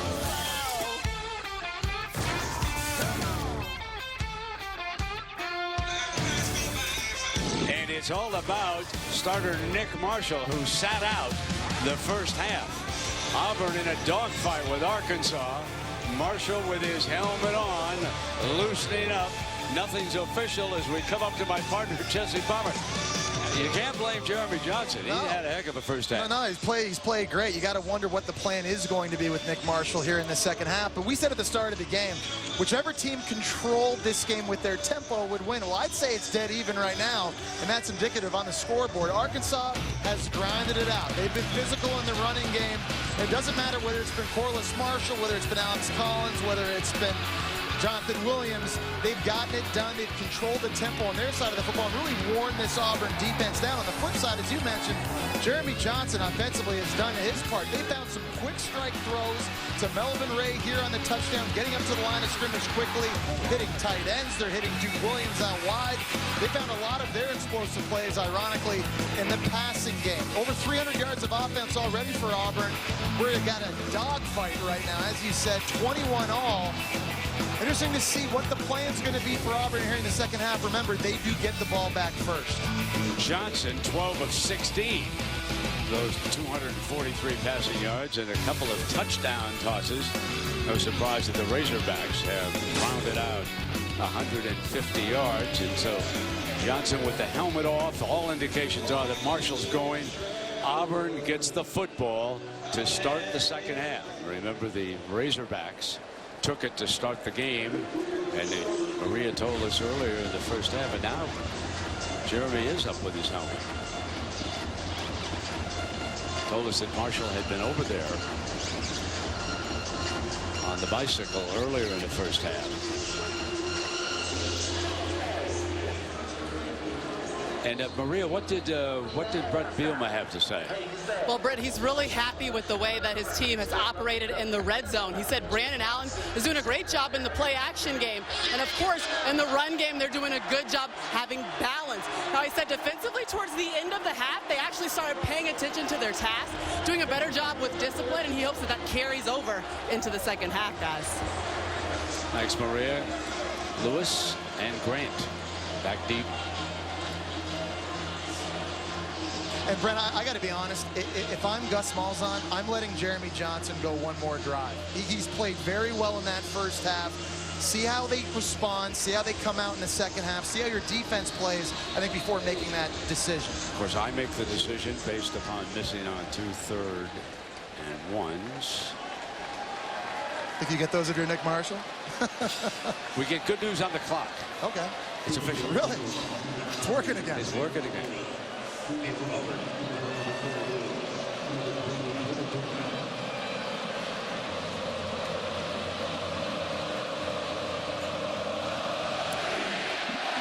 Line drive kickoff, and Grant takes it on the big hop at the goal line, looking for a crease. Got a fine block and breaks the daylight. But there are penalty flags galore. It was too fine a block.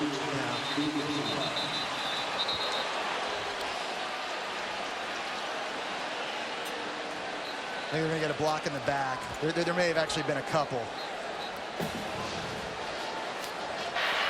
During the return, illegal block in the back. Number 5 on the receiving team. 10-yard penalty from the spot of the foul.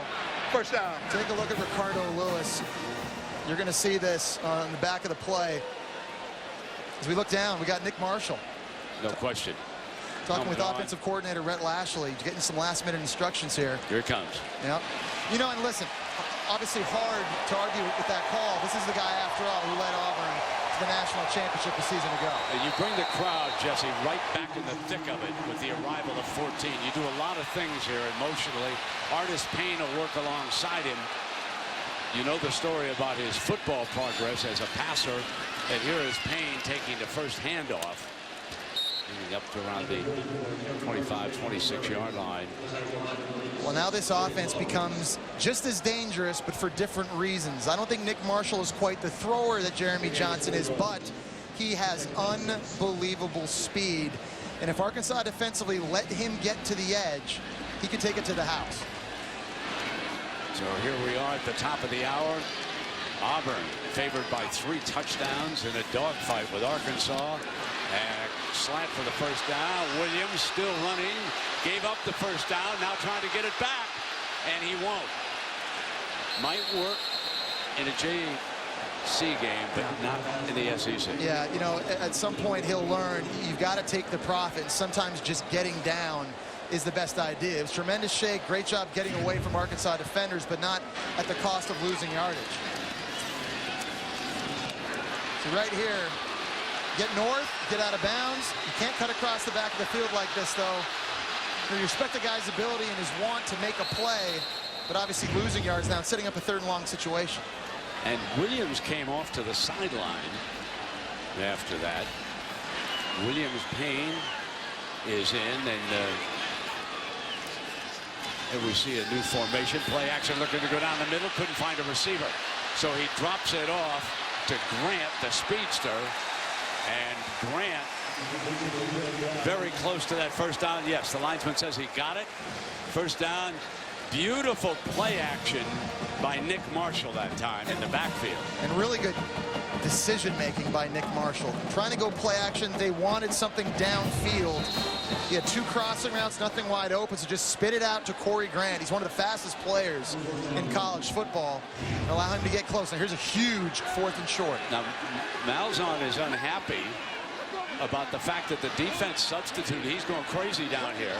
He saw the linesman signal. And here's the handoff to Artis Payne. And he had called it a first down. You saw a clear picture of that. So I think Gus had looked up at the scoreboard and they hadn't changed it yet. So it's 2nd down coming up from Marshall and the Auburn offense.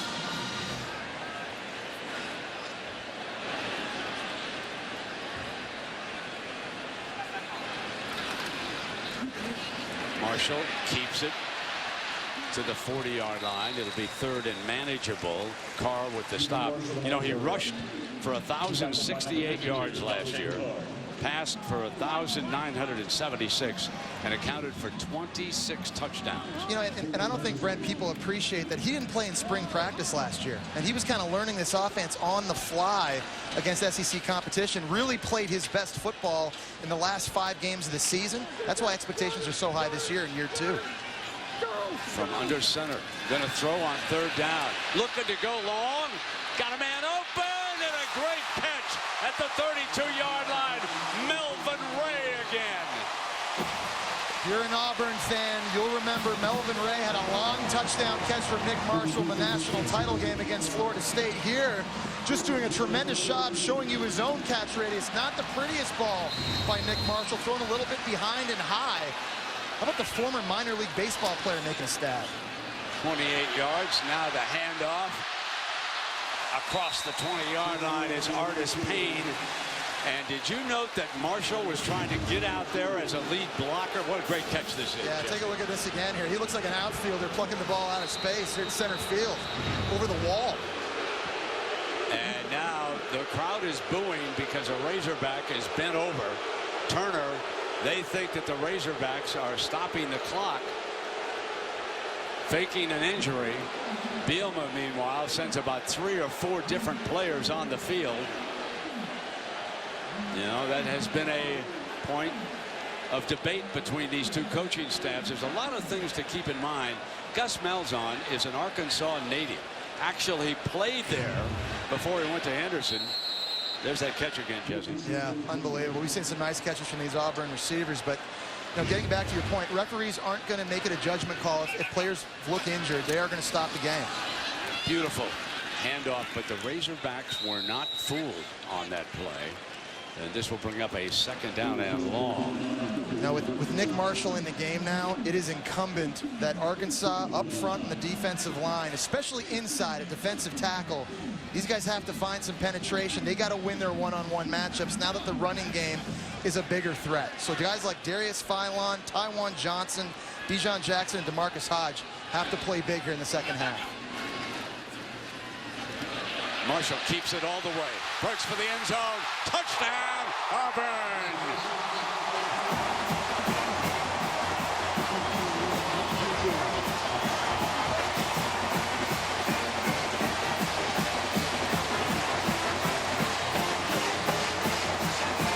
He's a difference maker, folks.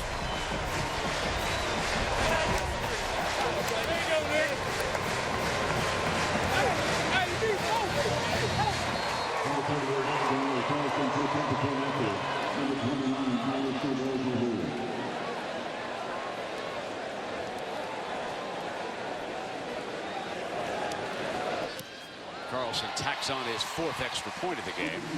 28-21 here with 10:42 remaining in the 3rd quarter. Watch that play action zone read. Saw there was daylight, kept it, put it on the scoreboard. First drive of the season for Nick Marshall. Touchdown. People everywhere are finding delicious ways to yummify with 5-Hour Energy, like pomegranate 5-Hour and lemonade. Unbelievable. Grape 5-Hour and lemon lime soda. Amazing. Orange 5-Hour and club soda. Yum-tastic. Yum. Extra strength sour apple and cranberry juice. Yum.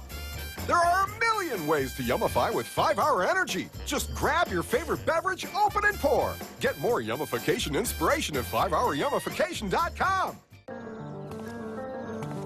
My name is Shirley, and this is my house, my hands, my equipment. And every morning I suit up and start from scratch, because there is no machine that makes a biscuit better than me. The made-from-scratch fried bologna and Velveeta biscuit. New at Hardee's. You're watching Dr. Pepper Road to the Championship, and last year's SEC winner Auburn has just gone up by 7. Alabama leads West Virginia by 10 in Atlanta. 5:11 remaining. Marshall and Johnson are very good friends. Yeah, it's a nice design. You're going to see a fake handoff to Cameron Artis-Payne. What they're doing is they're reading this defensive tackle, DeMarcus Hodge. If he chases the run, Nick Marshall's just going to keep it and take it into pay dirt. This is a guy that's run this zone read time and time again. He could do it in his sleep. You see Lyman downfield getting blocks. And like I said, what makes this offense special is the speed of Nick Marshall. Good to see Carlos Marshall back. A little bit of a bruise on his arm in the first half, but he's back to help return his kickoff. And now it's the Badgers in a big question. Can anybody stop this Razorback offensive line?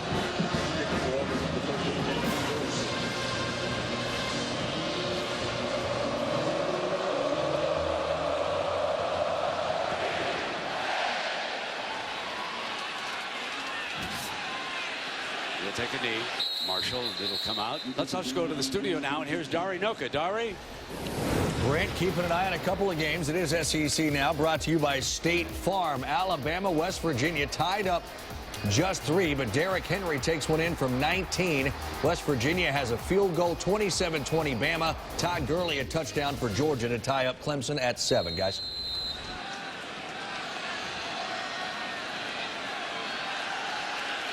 Marshall will be the running back.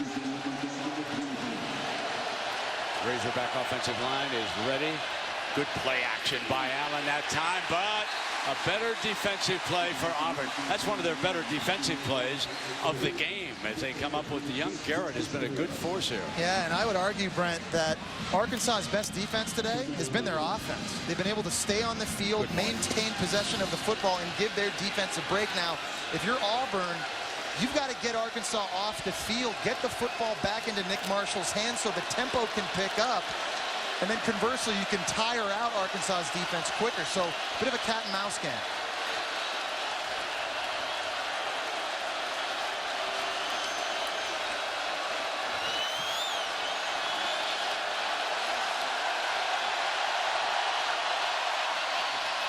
Straight back, underneath, slips a tackle. That's that fullback, Arends, Patrick Arends. Third long coming up here.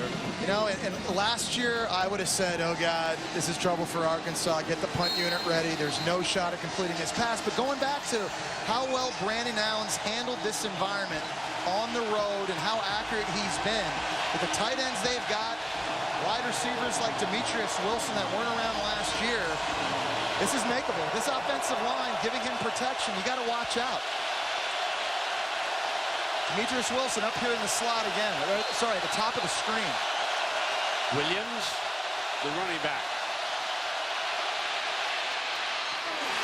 And it slipped through Wilson's hands. Did circle the right. Yeah, well, he's a good route runner. That was a nice job of Brandon Allen allowing his receiver an opportunity to get up. But you know what, Brent? We've now seen 2 big drops. Remember? We saw Keon Hatcher drop a go route early in the game that could have been a score, and now critical 3rd down.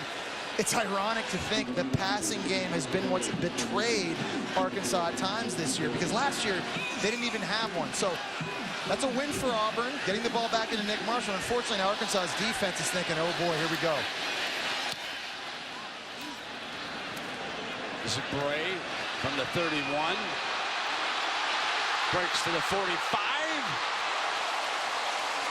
Outstanding return to midfield. Marshall comes back out with half a field. This is not good for Arkansas. And there's an injured Razorback player.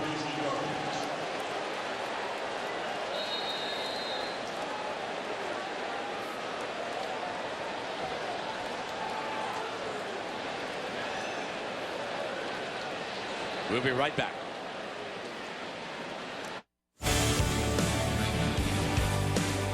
Welcome back to SEC Network Primetime Football, presented by Dr. Pepper. Alan Dapaonio was the injured player for Arkansas. That's not good. He was a snapper, but he did walk off under his own power over on that side. And Jesse, how big is this defensive series for Arkansas? It's huge. You kind of get the feeling this is one of those change in the game type moments here, turning point moment, if you will. The way this offense looked in that first drive with Nick Marshall, the way they were running the football and throwing the football, I think the leaders on Arkansas defense, particularly Trey Flowers, they got to get this defense rising up, because if you get down 14 points right now and Jordan-Hare Stadium blows up, you could be in a world of trouble here in the second half. Marshall quickly checks over to the sideline, brings a receiver in motion, and they start off with Artis Payne on slant. There just seems to be, and I don't want to put Jeremy Johnson down. I did a terrific job throwing the ball, but there's a little bit more tempo here right now. And hold on, they're saying Arkansas ball. It was picked up, and suddenly out of that pile, Spate ran down. Yeah. He's in the end zone. If nothing else, he's got a souvenir. There's confusion on both sidelines right now. Ruling on the field is a fumble recovered by Arkansas. Wow. First down. All right. Wow, what a late call. Take a look. All right, the ruling on the field is down. You need conclusive video evidence to overturn this. Yeah, ball comes out. There's no question. Didn't look like Cameron Artis-Payne, his elbow or the knee had hit the ground before that football got popped out. And that was Tevin Beanham, who's on him, knocking the ball free. Beanham is knocking the ball free. Yeah, with See that right hand hand, right yeah. there? And he puts that paw in there and punches it out. Instant replay obviously is taking a look at this to make sure that the knee wasn't down. And how big of a play was that, Oh, Brent? my goodness. Because we just talked about how big of a stop this would need to be for Arkansas for momentum purposes. Would that be huge? Huge. Well, you get the football back now to your offense, and just that was a moment. That drive right there could have been one of those defining moments of this game. And Arkansas's defense comes up with a huge play. And that's big, because a big problem on this defense last year, they only had 14 takeaways, Brent. So huge play for defensive coordinator Rob Smith. After review, the ruling on the field is confirmed. First down. There's some happy Razorback fans in one corner of this end zone as you take a look at it. Yeah, I mean, that's a fumble. I know the crowd's upset, but that's pretty clear. It's good call. Good job by this referee crew, seeing that, getting the call right the first time. So here we go. Let's see if Arkansas can take advantage of this opportunity. Come from their own 46-yard line to start.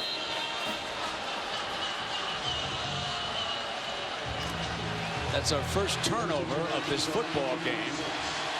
Alex Collins, he'll start as the running back.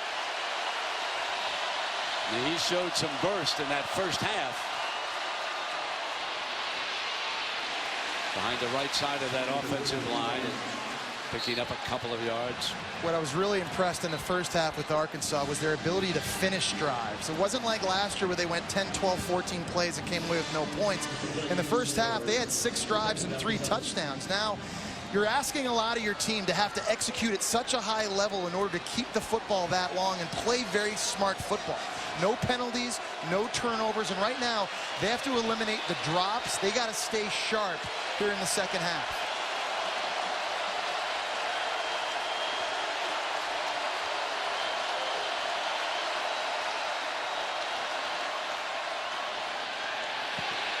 Give it back to a man he faked the ball to, and he maintains his balance. That's Hatcher. And Hatcher does an outstanding job.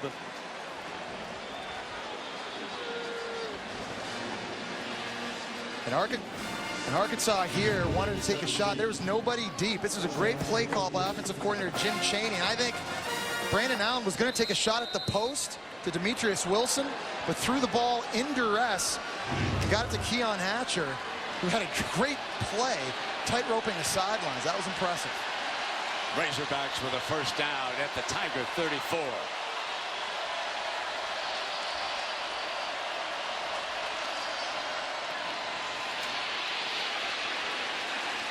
There's that good-looking running back again, Alex Collins.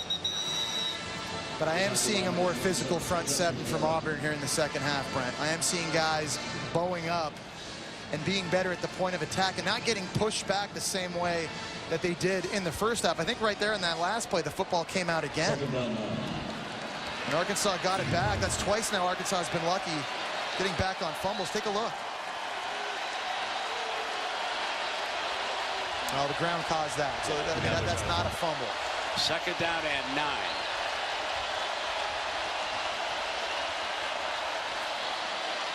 Play action, pressure, under duress. Allen gets it off. This will bring up a third down. Derby, the receiver. And let's check in with Dari Noga. Dari. The play gains 5 yards. Third down 4.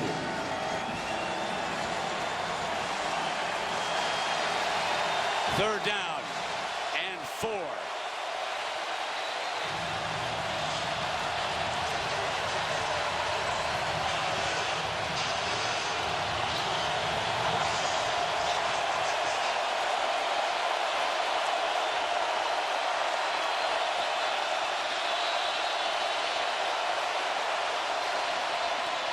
Collins, penalty flag.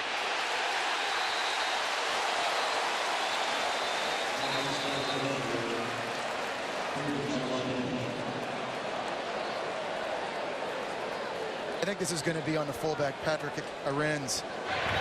Holding. Offense, number 40. That penalty is refused.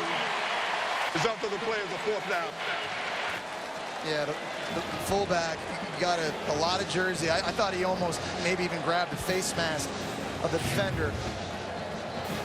You'll see him right here, number 40 at the top of your screen. He's kind of got his jersey, he's got his jersey around his face mask. That's why it looked like a face mask to me, but how about a big stop there by Auburn defensively?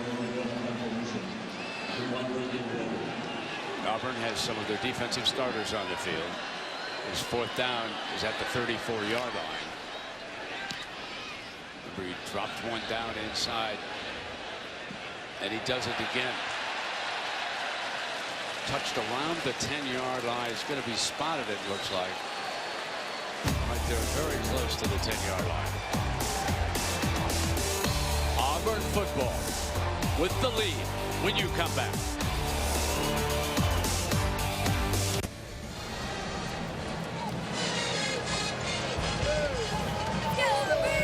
5:30 remaining in the 3rd quarter. Auburn with the football. About the 11-yard line.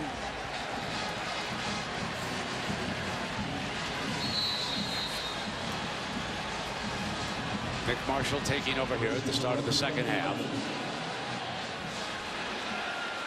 And they go to the Wildcat formation. Well, that is Bray, and he will hand it off on the direct snap, and he gives it to Grant. Grant trying to get an edge. So the Wildcat breaks big. And this looks a lot like last year's running game. I know earlier I said I questioned whether or not Corey Grant could run between the tackles. We haven't seen him have to do it very often tonight. Again, one of the fastest players. There's so many different ways this running game can get you. They've got Nick Marshall, all these different running backs. You've got receivers like Ricardo Lewis and different guys that can tote the rock as well. It's tough. Williams, incidentally, back on the field. He's off to the quarterback's left in a slot look. Fires. Williams got it at the 45-yard line. 1st down. One thing we'll keep our eye on with Nick Marshall is improved passing this year. Last year oftentimes was very off balance. They say he's done a better job with his feet through camp. Looked pretty good right there. Tempo now. Run to the 50, stopped by Spake. We're talking about here, Brent, looking at Nick Marshall's base. Look waist down here on this throw, how his feet are underneath him, takes a nice stride, his weight's back, he transfers it beautifully. That wasn't always the case last year. Sometimes was overstriding, wasn't stepping the right way with that front plant foot. So something to watch. This passing game could be a lot better this season with Nick Marshall now in year 2 with better mechanics. A couple of tight ends. Marshall keeps it, and he's thrown down at the 45. Great play by Winston. Arkansas lost a huge player in Chris Smith last year at defensive end to the National Football League. They lost 3 starters up front. We've talked a lot about Trey Flowers tonight, but it's going to be incumbent these other players on the D-line. When they're given one-on-one opportunities, they need to make plays. Penalty flag was tossed. Substitution infraction. Offense, 5-yard penalty. Still 3rd down. 3rd and longer. Well, let's point out someone we have not mentioned today, Jesse, that you and I agree maybe the biggest loss for the Auburn offense is that great blocker, Jay Prosh. Yeah. He didn't receive a whole lot of headlines around the country, and he was definitely missed on that last play. He's going to be missed in the offense. He's a great lead blocker in this system. Right now, 3rd and long here. This is not where Auburn was making a living last season. If he's improved as a passer, let's take a look. Middle, incomplete. Sammy Coates, I think, was running a different route than where the ball wound up. I think there was a little bit of confusion between the two on that one. I think you have to give Arkansas defensively credit also. I saw Darius Philon make a great play, forcing Nick Marshall to keep the football 2 plays prior before that penalty. And we're seeing kind of the trading blows right now. It's not so much the offenses here in the 2nd half. It's the defenses that have made the adjustments at halftime. Carlson, a little bit off the side of the foot. They're going to stay away from this one. It'll roll dead about the 15-yard line. Well, celebrating its 9th year sponsoring the Good Hands Field Goal Nets, Allstate makes contributions to participating universities' general scholarship funds for each field goal and extra point kick.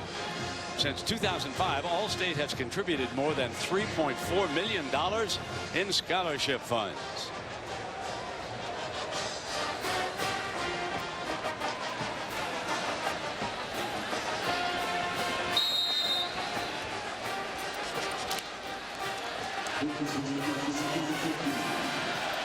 First down now, the toss play. Toss sweep with Marshall. Picked up a couple of yards on that first down. Auburn again, they just answered the bell at the line of scrimmage. They're rotating a lot of different guys in right now. They're putting a lot of bodies right up front and still challenging Brandon Allen to make a throw to the perimeter of the field. So there's a lot of pressure right now on this Auburn secondary. If they're one-on-one outside, they're going to have to step up and make a play. Tight end Henry has returned to the Arkansas sideline, but not Williams. Second down for Brandon.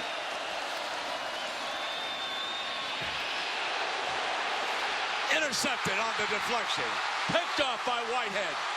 Whitehead with an open field. Touchdown Auburn. But a penalty flag. Hold on. Penalty flag.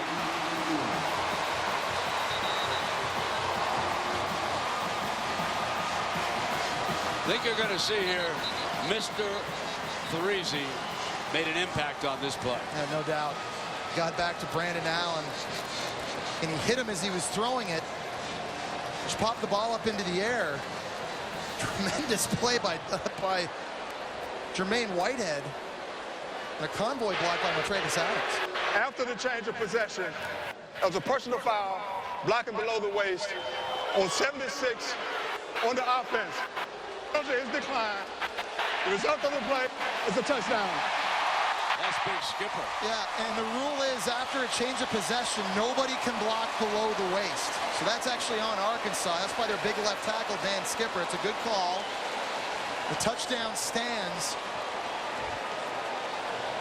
Go back and watch this again, Brent. Here's your guy, Robinson Threezy.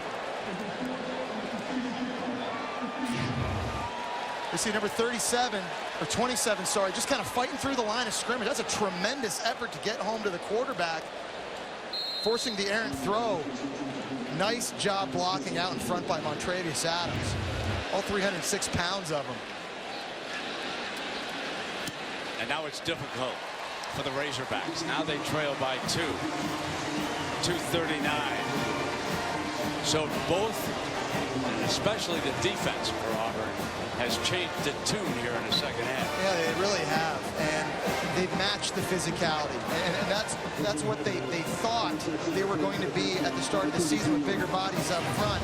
They're playing a little bit different. So go back and take a look at this play again. You're talking about a 212-pound star player, which is kind of like a nickel linebacker, in Threezy, fighting through this big offensive line. That is unbelievable effort to create that turnover. And we talked about how Arkansas here in the second half would have to keep playing at a very high level of execution, and it's asking a lot. But when you can't have penalties, you can't turn the football over. That was obviously a critical one right there. And on that play, Ford, a defensive back, was injured for Auburn and is off to the sideline. And now it's all uphill for the Razorbacks. See Ford there getting taken in. I think it's hot out here, Brent, isn't it? We've seen a lot of guys kind of, take that walk into the locker room on both sides of the field. It is muggy. I mean, welcome to football in the SEC in late August. Well, there's the Auburn Tigers hitting that 35-point mark. And Maria, how about you? You've been able to stay cool down there? Well, Brent, it is pretty warm, but the sun did finally go down. But I have seen a lot of players asking to get stretched out by the training staff. I also saw Sammy Coates asking for extra Gatorades. They were giving him a salt tablet on the sideline. And it just seems like on both sides, I'm seeing a lot of extra stretching and guys kind of complaining. You can see them gasping for air a little bit, pulling on their pads here in this half.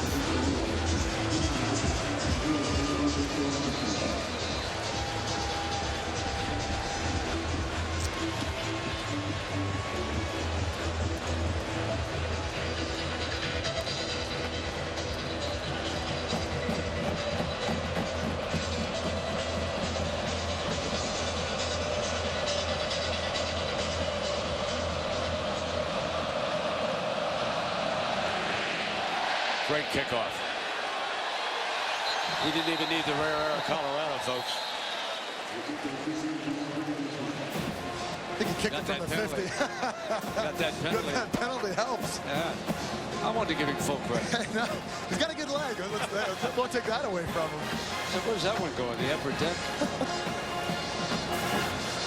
Well, now you've got to answer the bell now if you're Brandon Allen in Arkansas again. You can get back to doing what you need to do, but I think, you know, at some point on that sideline, this coaching staff needed to get in the face of this offensive line from Arkansas and say, guys, we need to get back in control of the line of scrimmage and reestablish that. Collins is the running back for the Razorbacks. Yeah, they have turned this game completely around. Coach Johnson, an old-time defensive coordinator, has made the adjustments that he needed to here in the second half. And might just have been a little bit of tongue lashing going on here. Pick it up a little bit. Here's Angelo Blackson. He's a defensive tackle. Very. Look at number 98. Take on number 65. Mitch Smothers, the center. Just beats him one-on-one, getting the penetration into the backfield. Kind of questioned their manhood a little bit. Yeah. You know, I think I took that personally. That was embarrassing, what happened in the first half. Second down and 11, and there's a penalty flag.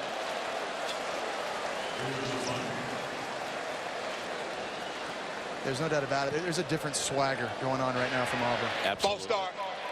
Offense. Number 74. 5-yard penalty. Repeat second down. That's the right tackle, Bray Cook. And, you know, penalties were not a problem last year under Brett Bielema. They only averaged 4 a game. That was best in the SEC. It's never been a problem for him. But the formula for success, having to maintain possession of the ball as long as they need to score points without a lot of explosive plays, it's easy to say that. It's easy to write that down on paper. In practice, on the road, in a hostile environment, it's really tough. On second and long, Allen fires. And that was a fine play for a first down. He reached the marker, Cody Hollister, young man from Oregon again. Brandon Allen has just looked so confident in this game. And here's a guy that really went through the fire last year. Tumultuous 2013 season. And I think head coach Brett Bielema did a really smart thing. Right away in spring, he squashed any rumor of there being a quarterback controversy. And I think Brandon Allen really responded to that, played well throughout camp. I think Brett Bielema, understanding for his offense to have its best chance, he needs his quarterback feeling good. And Brandon Allen, with the exception of the interception, has really been lights out tonight. He's responded. Williams, the running back, on this first down. Out as a receiver. Got it at the 35. Fumble. Ball loose. Scrum. And he got it back. That was our man again. You don't think number 27 doesn't make a difference on this defense. Larisi. Ball security has to be at a premium right now. It is just textbook tackling right now, going low, wrapping up. And ball security all of a sudden has become an issue for Arkansas. We've seen a couple fumbles. They've been lucky enough to get back on that. I don't really know how Jonathan Williams jumped back on that football. There were about 4 Auburn defenders around him. It was about 9 o'clock last night when we received word that Larisi had been cleared to play. There was an issue with the NCAA over eligibility. Run to draw play. And this will be third down coming up. That was Marshall. That was a big play to get a lot of that lost yardage back, making this third down so much more manageable. Come to the end of the third quarter. Auburn, with Nick Marshall returning, takes a 2-touchdown lead. Boom, boom, boom, boom. Bang, bang. Dory Noka in studio. Yeah, a little wet, a little soggy in Starkville. We're under an hour from kickoff. Mississippi State Southern Miss. That game coming up next. Hudson Mason in from 2 yards out for Georgia, but freshman Deshaun Watson responded with a touchdown strike. 14 apiece right now in Athens. Brett. Good game going on over there in Athens. 35-21 here. It's been a dandy, too. Auburn with 2 touchdowns in the third quarter takes command. And for Arkansas, here's a third down, and it's a mighty big one. Another opportunity for Brandon Allen to kind of show his leadership and his poise here. He's made a lot of big throws today. He's looked very, very comfortable throwing the football with conviction. This is obviously a monster down for their starting quarterback. In trouble. Forced to punt. A complete turnaround in the second half by the Auburn D.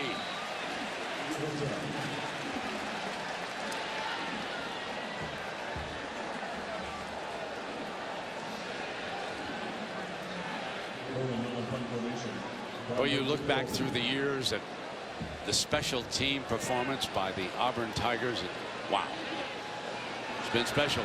Back deep now. Last year in the Iron Bowl. Can't beat that one.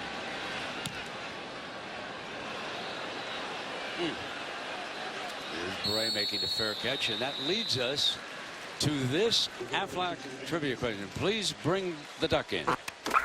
Who is the most celebrated Newton in Auburn history, Jesse? Okay. I remember something historically. I want to say it happened in the Iron Bowl against Alabama. There was a guy that blocked a couple punts way back in the day. Who's feeding this guy? Who's? No. But I got to get his name. Who is it? You get think about it now. Okay. Think about it. I'm going to throw a name. Well, hang on now. Okay. Hang on, because we want. All right. You know this up tempo. We got to get a little. Was that called punt, Bama punt? Remember that? Who's the most celebrated? It is not that guy, by the way. All right. Here's Artis Payne for a first down.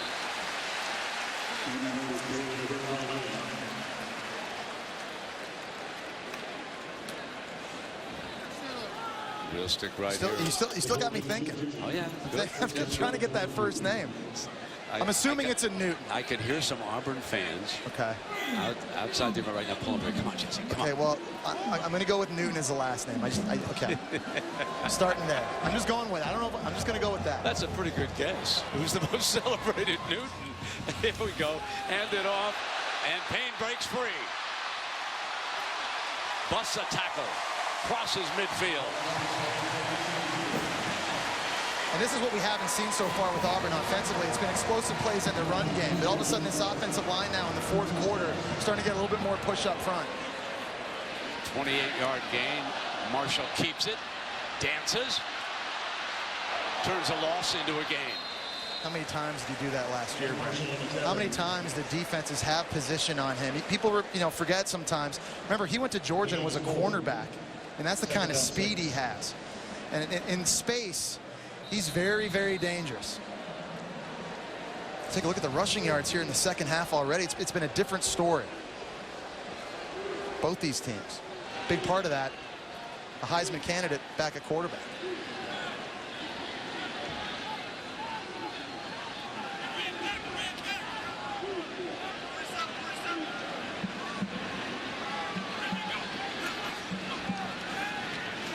Here he comes again. Looks like he got the first down. I think the crowd wanted a horse call. Yeah, they did. I don't think that was one. That was a good call, but obviously Nick Marshall now in the game plan, getting involved. Kind of still a close game, 2 possessions. To go back and take a look at this again. We'll see here. That's Ellis, linebacker, just kind of gets a hold of the shoulder pad. It's not a horse call, right? That's a good no call, I think, by the referees. And it leaves him just a little short.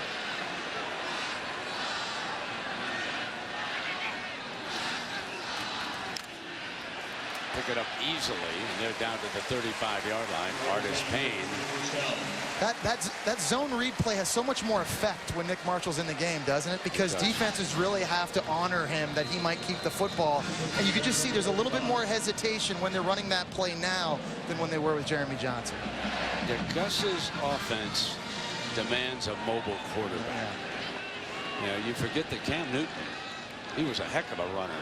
That year they won the national championship, and Malzahn, of course, was the offensive coordinator. Native of Arkansas, went to school there before Henderson State. Was the offensive coordinator at Arkansas before timeout is called by Gus. He was the offensive coordinator at Arkansas for a year before he went to Tulsa. Timeout. Auburn. First timeout in the second half. So we'll take a break, and then time will be up for Jesse. Someone give me an almanac. Time's up, Jesse Palmer. I know it. he has the same first name as my dad. It's Bill Newton. That's right. Yeah, we're baby. 2 for 2. This became punt, Bama punt in the 1972 Iron Bowl. Alabama up by 16 points, 16-0. And Newton stormed through and blocked 2 Alabama punts. And Auburn struck from behind 17-16. Of course, one of the cries around this town now is kick, Bama kick. That's right. Well, first down at 10. And I'm going to show you something you don't know about that after this play. Okay?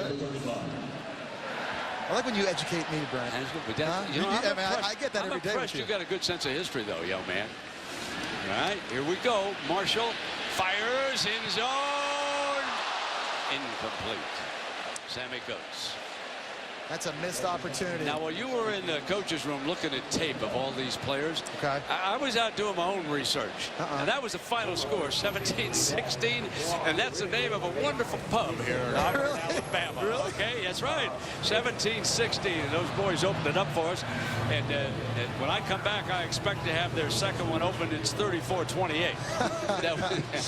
There you go. And Jesse, they wanted you to have a shirt. Oh, really? Okay, yeah. In honor, if you answered it correctly. Really? Yeah, first down on that play, incidentally. I'll tell you what. There you go. Is it a medium? Because you know that's what I wear. I got the small medium. Yes. Show that. Hold it. Show it. Watch it. We'll watch this play now. First down and 10. Marshall going to get thrown down for a loss. I'll tell you what. I mean, I had no idea I was going to be winning things when I came in the booth today. I'm going to start doing more of this Aflac research. That's pretty nice. Right there. That's we great. could use this. I mean, it's humid up here tonight. I mean, you want to start wiping up as a towel. This is beautiful, though. Thank you for that. Thank you. 17-16. Good job, though, on getting Bill Newton. That was impressive.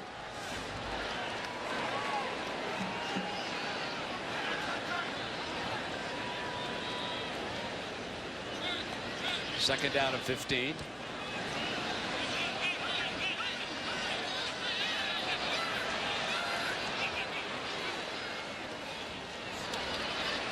Motion and Grant, the ball carrier. You know, even to come away with a field goal right here and make this game a 3-possession game, if you're Auburn, just about 11 minutes to go would be huge. Now, again, you know, the question about your kicker, we saw him put one off the uprights earlier in the first half. I don't even know from this distance if you feel totally comfortable yet. This is, obviously, you got to come up with a play call here to put yourself in better position to give your kicker a chance at least.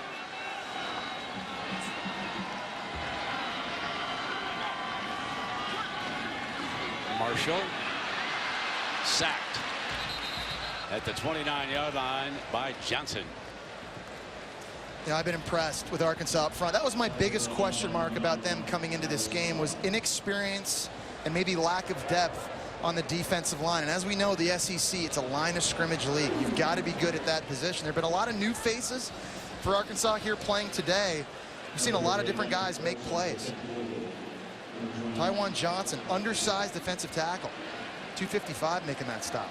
Well, here comes a 45-yard attempt. And remember that Daniel Carlson missed one at the end of the first half. That was a 41-yarder. This one's good.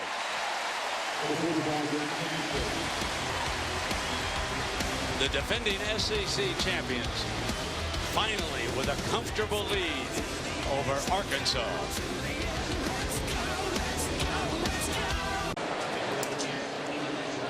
Well, with 9:55 remaining, there was a lightning strike within 8 miles of the stadium, and under rule, this is automatic. Both teams will go back to the locker room, and it's a mandatory half-hour break.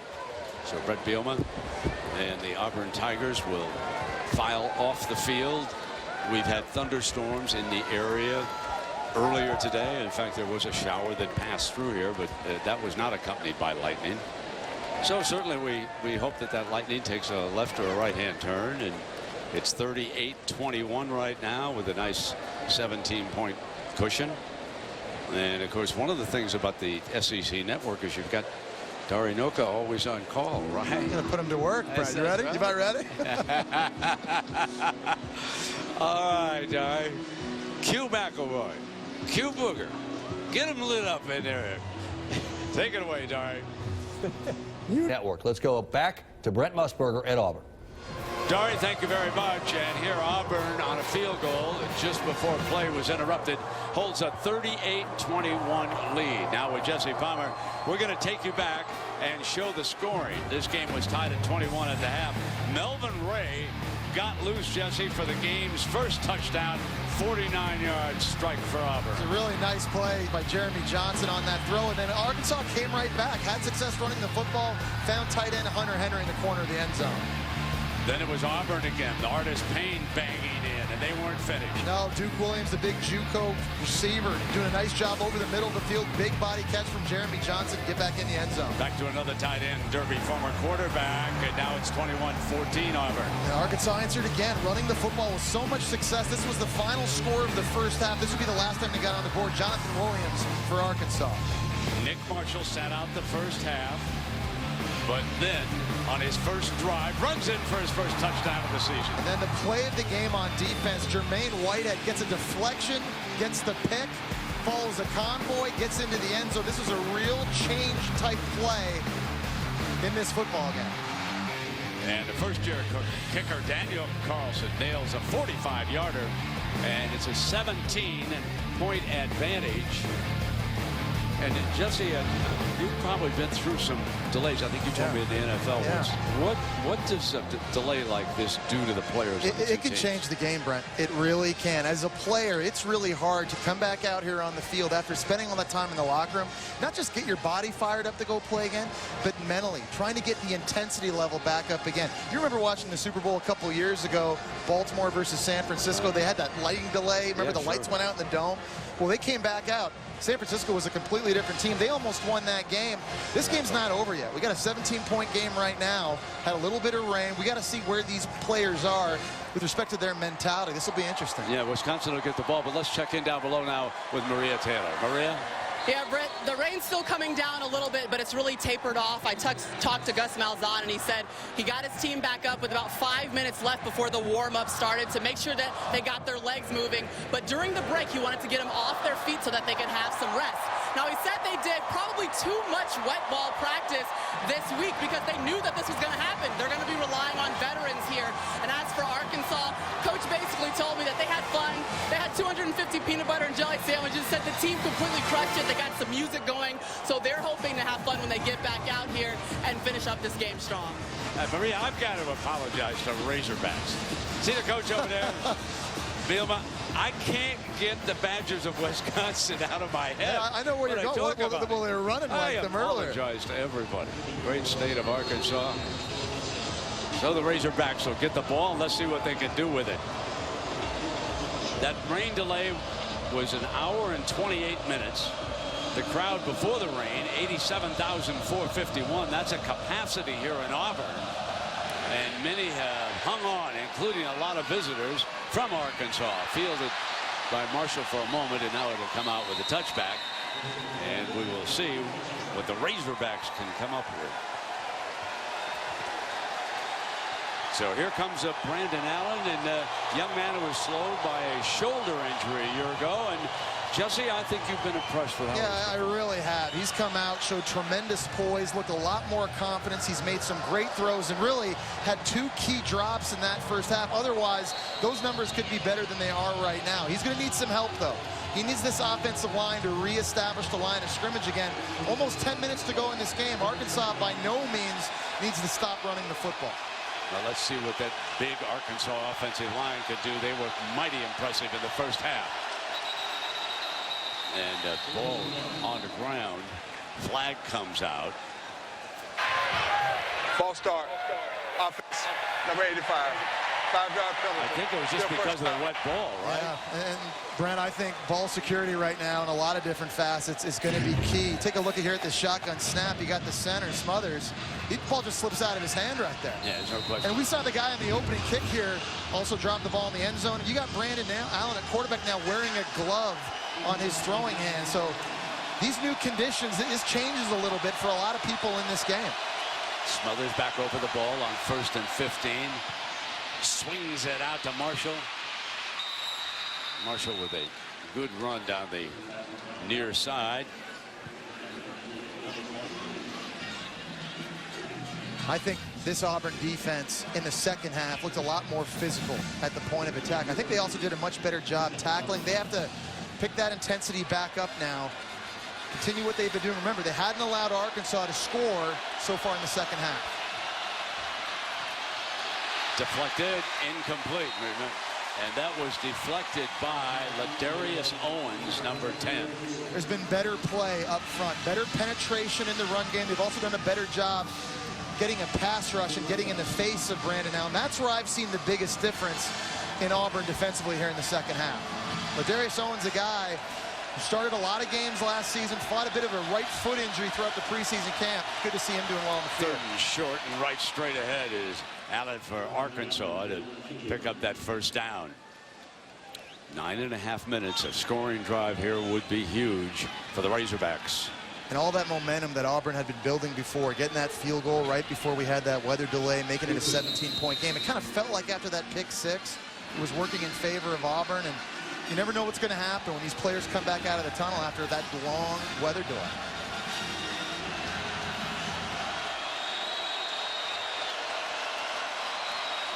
Allen on first down.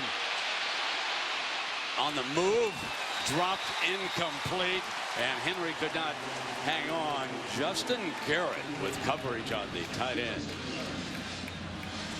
Really good job by Brandon Allen, I thought, keeping his eyes downfield and just trying to make a play.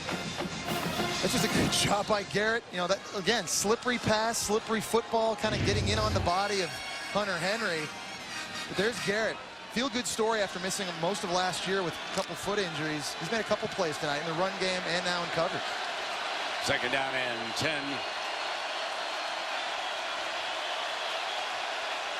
Brandon Allen for the Razorbacks, straight back. Dumps it off over the middle. No first down. Stopped at the 40-yard line. And that was Jonathan Mincy making the stop on Wilson. Oh, it's interesting play calling a little bit here, Brent. Arkansas kind of abandoning the running game. A lot of shotgun formations, trying to throw the football. They're obviously confident in Brandon Allen's ability, how he's managed this game right now. Now remember, Demetrius Wilson, bottom of the screen. And the Razorbacks get it? No. Sacked back at the 30, and that was McKenzie. Casanova McKenzie, and he's perhaps their best edge rusher. And he normally plays middle linebacker. When they get in these passing situations, they want to get him involved. We talked about them wanting to get bigger on the defensive line using tackles. You'll see him right here on the right side of the screen, number 8. That's a guy that's 6'3", 250 pounds, that can absolutely fly. One of the better athletes playing in the SEC, coming up with a big sack. Yeah, -7. They move him from that Mike linebacker spot up to that rush in, and he was devastating. Bray is back for this punt.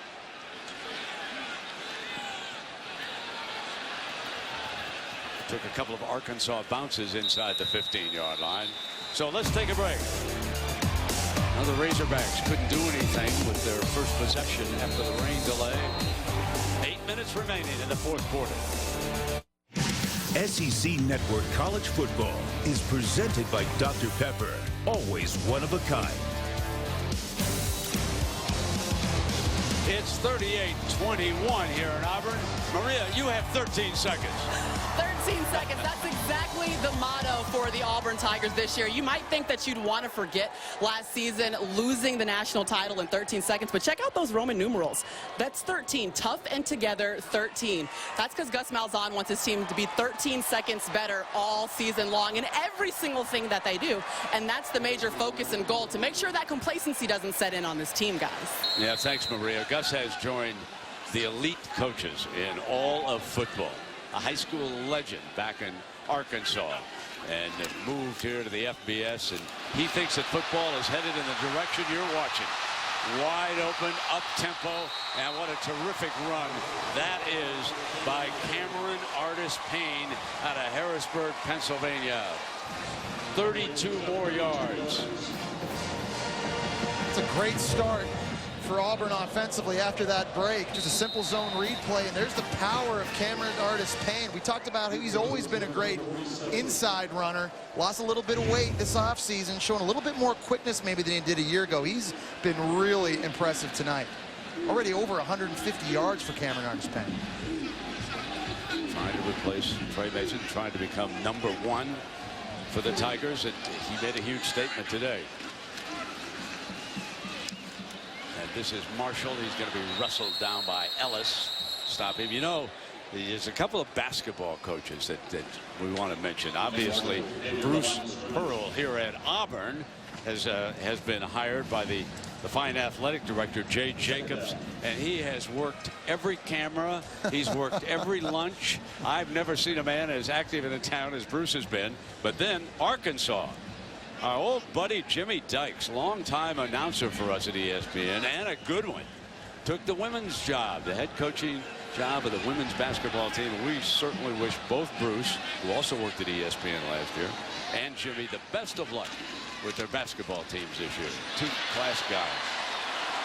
Twisting and turning, Artis Payne muscles to the 40.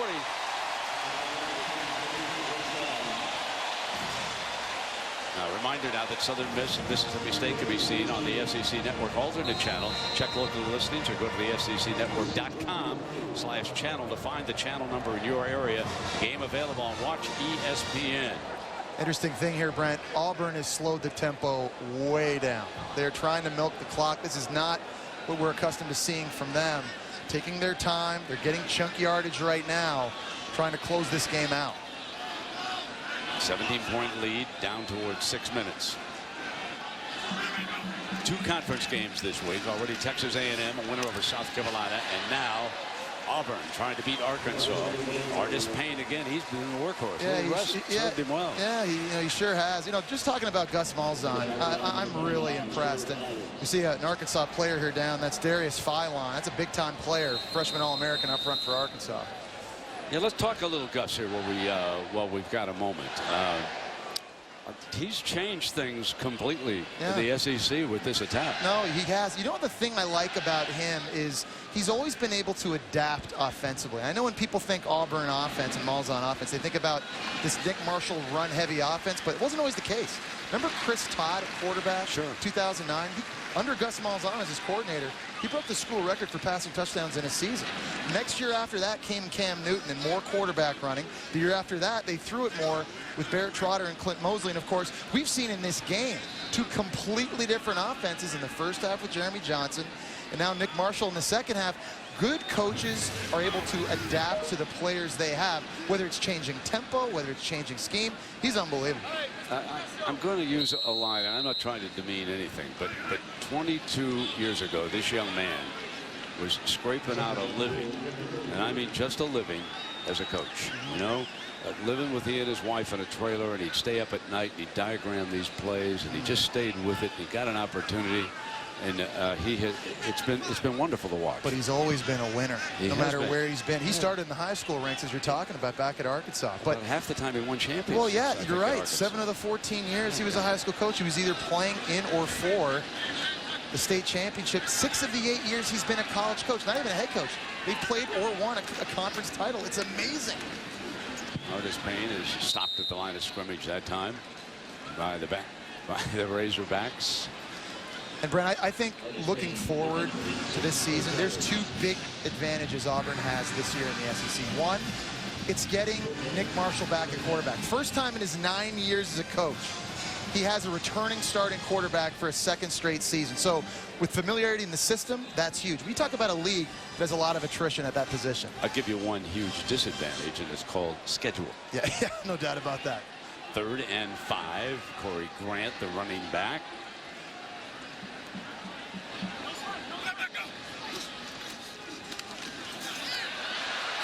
On the delay, picks up the first down. But, Brent, you know another advantage he has? He was able to keep his staff together.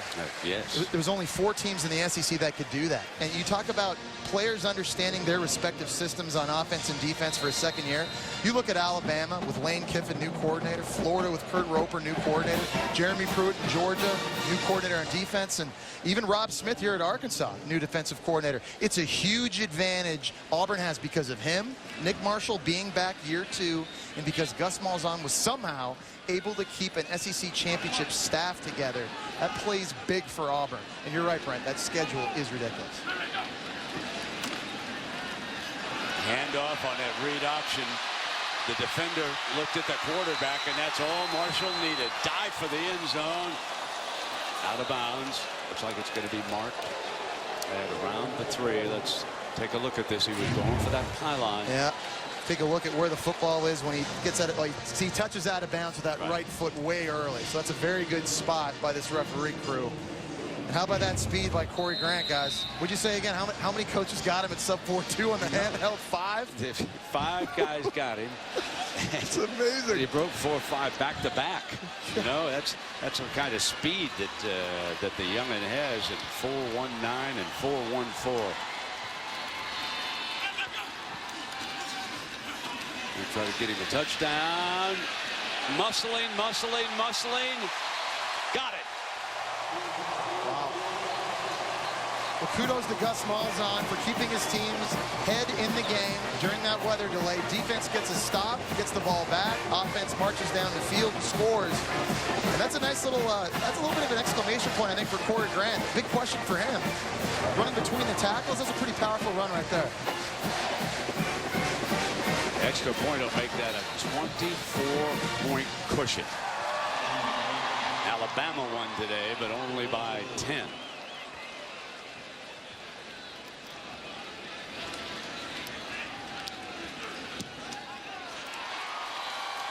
Carlson puts it on the board. Auburn, tied at the half, has dominated Arkansas here in the second half. Welcome back to SEC Network Primetime Football, presented by Dr. Pepper. Auburn appears headed for a win. And, of course, we were there a couple of days ago. Kenny Hill threw for 511 yards. They shocked South Carolina and Columbia. Vanderbilt later that night was knocked off by Temple, 37-7. And Jesse, how about the Tide struggling a little bit against West Virginia? Yeah, pass defense, major question marks there, but I was impressed watching Blake Sims in his first start at quarterback. I thought he played well. Put the ball back on the tee here for Carlson, who's been very, very busy. And there is Marshall, who took over as the quarterback. And you don't want to give him all the credit because the defense stood up, but the whole tone of this football game changed. They stopped the Razorbacks, took the ball, went down the field, and Marshall scored his first touchdown of the season. Now Carlson. This will be another touchback, and let us go quickly to Dari Noka for an update. Dari? Brent, thank you much. In Starkville, that game is underway, and it's a good start here for Mississippi State. Nick Griffin going to take this win. A reminder, when we're done at Auburn, we're going to bring Mississippi State and Southern Miss over to SEC Network. By the way, your game not the only one impacted by rain in the conference. Florida and Idaho going to start about 13 minutes from now over on ESPNU, guys. All right, Dari, thank you very much. And 3:15 here, and then we'll go to Starkville. Hey, check out Mississippi's. I can't wait. That's my guy, Dak Prescott. I've been talking about it. Our friend McElroy likes him, too. Of course, I like Hudson Mason of Georgia, too. Oh, yeah, I noticed that. Anyway, firing, incomplete. It'll be second down and 10. Hatch with the target. I know the score doesn't necessarily indicate this right now, but would you agree this Arkansas team is much better than they were a year ago? Well, I have to be careful because I didn't cover an Arkansas game last year. But let me say this. I was really impressed with the first half. Yeah. Well, I think they've been a little flat here in the second half, and they kind of changed from a running team to a passing team. Of course, when the score gets out of hand, you got to put the ball up. I get it. But it seemed to me they were gashing Auburn in that first half. Swing it out now, and that is Collins. I think they're a very hungry team. In my eyes, at least offensively, I think they're going to be way better. I expect them still to run the ball. I've been impressed. They'll be a better passing offense this year. If Brandon Allen can stay healthy at quarterback, Brett Bielema has had a very successful offseason. They look bigger, stronger. And I think after they finished strong last year in the last 3 games, I think there are a lot of positives if you're an Arkansas fan that you can still take out of this game. Jesse, I'm sure you and I will see the Razorbacks. Yeah, I hope so. Along the line. I hope so. It'll be good to take another peek at him. Here's Allen, and he being chased on the run. And that was out of bounds, incomplete. Meanwhile, for Auburn, looking forward. Oh, yeah. Well, I guess my biggest question, and it's been impressive. So who's the real defense? Is it the defense we saw in the first half, or is it the defense we saw in the second half? You take a look at the schedule, Brent. You're going non-conference right here. Kansas State on the road at a team that won 6 of its last 7 games. And I want you to just focus on this box right here. That's consecutive games. It does not get any tougher than that. This is about as brutal a schedule, certainly a conference schedule, as you'll find in the country. 4th and 5, and timeout has been called. Timeout. Auburn. So we'll take a break with the timeout having been called, and then we'll be right back. 2:25 remaining in Auburn. Darian O'Kay in studio. Georgia Clemson Bulldogs finally stretches to a 2-possession game. Todd Gurley with his 2nd touchdown of the game. Gurley's run for 147 yards on 14 carries, 31-21. Dogs. Start time in Gainesville, Florida, Idaho, now 9:27. Jesse, help him out. That's an after midnight. Dario will still be in the studio. No, I know. He's got to do updates into that game. He's getting his work in. Oh, yeah. Well, it's week 1. We like that about him. He's a grinder, though. He's like you. He just reload. 45-21. Here comes the 4th down play. Allen moves the pocket to the right, throws for it, and it's bobbled and dropped. Had the first down, couldn't hang on to the slippery football down there. So, you know, a team we haven't talked about, and they're going to be up on the network tomorrow night. Tennessee playing Utah State. What's your feeling about Well, they're, again, very talented, very, very young. I'm really excited to watch them and see what these young players really look like. Playing against a very good Utah State team led by quarterback Chucky Keaton. But Justin Worley, a quarterback who won the job in a big competition this offseason, has to be efficient. He has an unbelievably talented wide receiver corps led by a guy, Marquez North, a true sophomore. A lot of good bodies there. They got some good young running backs. The big question for them, they lost every starter on the offensive and defensive line. And you and I keep talking about the SEC being a line of scrimmage league. That'll be a lot of fun to watch. We'll learn a lot about Tennessee in their first game tomorrow night. So Auburn will run out a youngster, Jonathan Wallace, to finish this game up, which leads to the question, what do you think of Nick Marshall's performance? You know, I thought it was great, Brent. Obviously running the football. Here would be my question going forward. Jeremy Johnson looked good early throwing it. This is not a controversy. Nick Marshall should be the guy.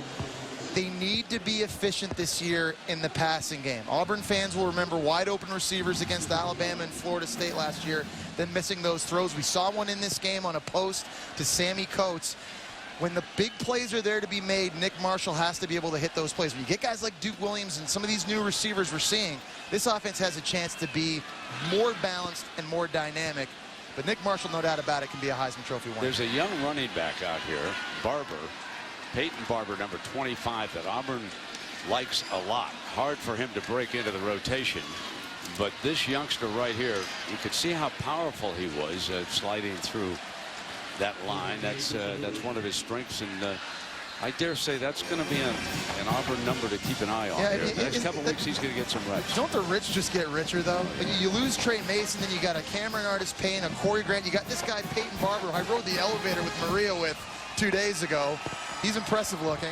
And then you got Rock Thomas. They got a true freshman who was the 5th-ranked running back out of high school, Mr. Alabama, last year. Picked Auburn over Alabama. They've got a tremendous stable of running backs here for years to come in this Gus Malzahn offense. 3rd and 6, and we'll see if he gets another look. Yes, he does. Swing it to the left. Shakes and bakes. Yes, indeed. How about this young'un? No doubt. Down to the 11-yard line. You know what he's thinking? How come you waited so long, Coach? You know what, though? You need these type of guys, don't you, Brent? Oh, yeah. And there's a Arkansas player down on the field right now, but you know, in the SEC, it's a long 12-game regular season. It's a physical conference. It's great that these young guys now get reps early in the season. They're going to have to rely. They may very well need to rely on a Peyton Barber down the stretch. See Rock Thomas there, the guy we talked about, big-time recruit. Reminds this coaching staff a little bit of Michael Dyer, who you remember. Remember the MVP, the 2000, the national title game against Oregon, the end of the 2010 season. So they have a plethora, I think you would say, of running backs here at Auburn, and you know, I think that's, you know, you reap the rewards of your own success. You start winning SEC championships, and you see the impact that has on recruiting and on getting guys like Rock Thomas, getting JUCO transfers like Duke Williams, some of these other players that have made an impact in this game.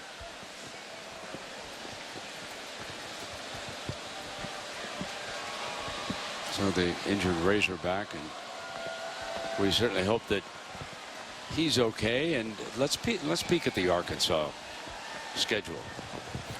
See what's at Nicholls State, and then they, you know, Lubbock. That could be a little tricky to get Northern Illinois at home, and who's won four straight years of 11 or more games. And then you look at that conference schedule, 7 of their 8 opponents, Brent, were in the preseason top 25. I actually think you could make an argument that that's the toughest schedule in the country.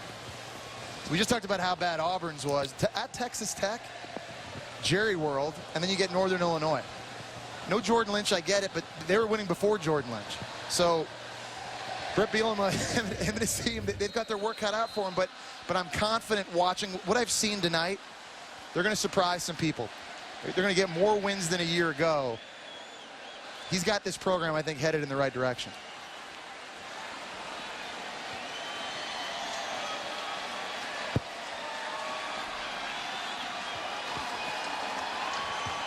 final seconds ticking away.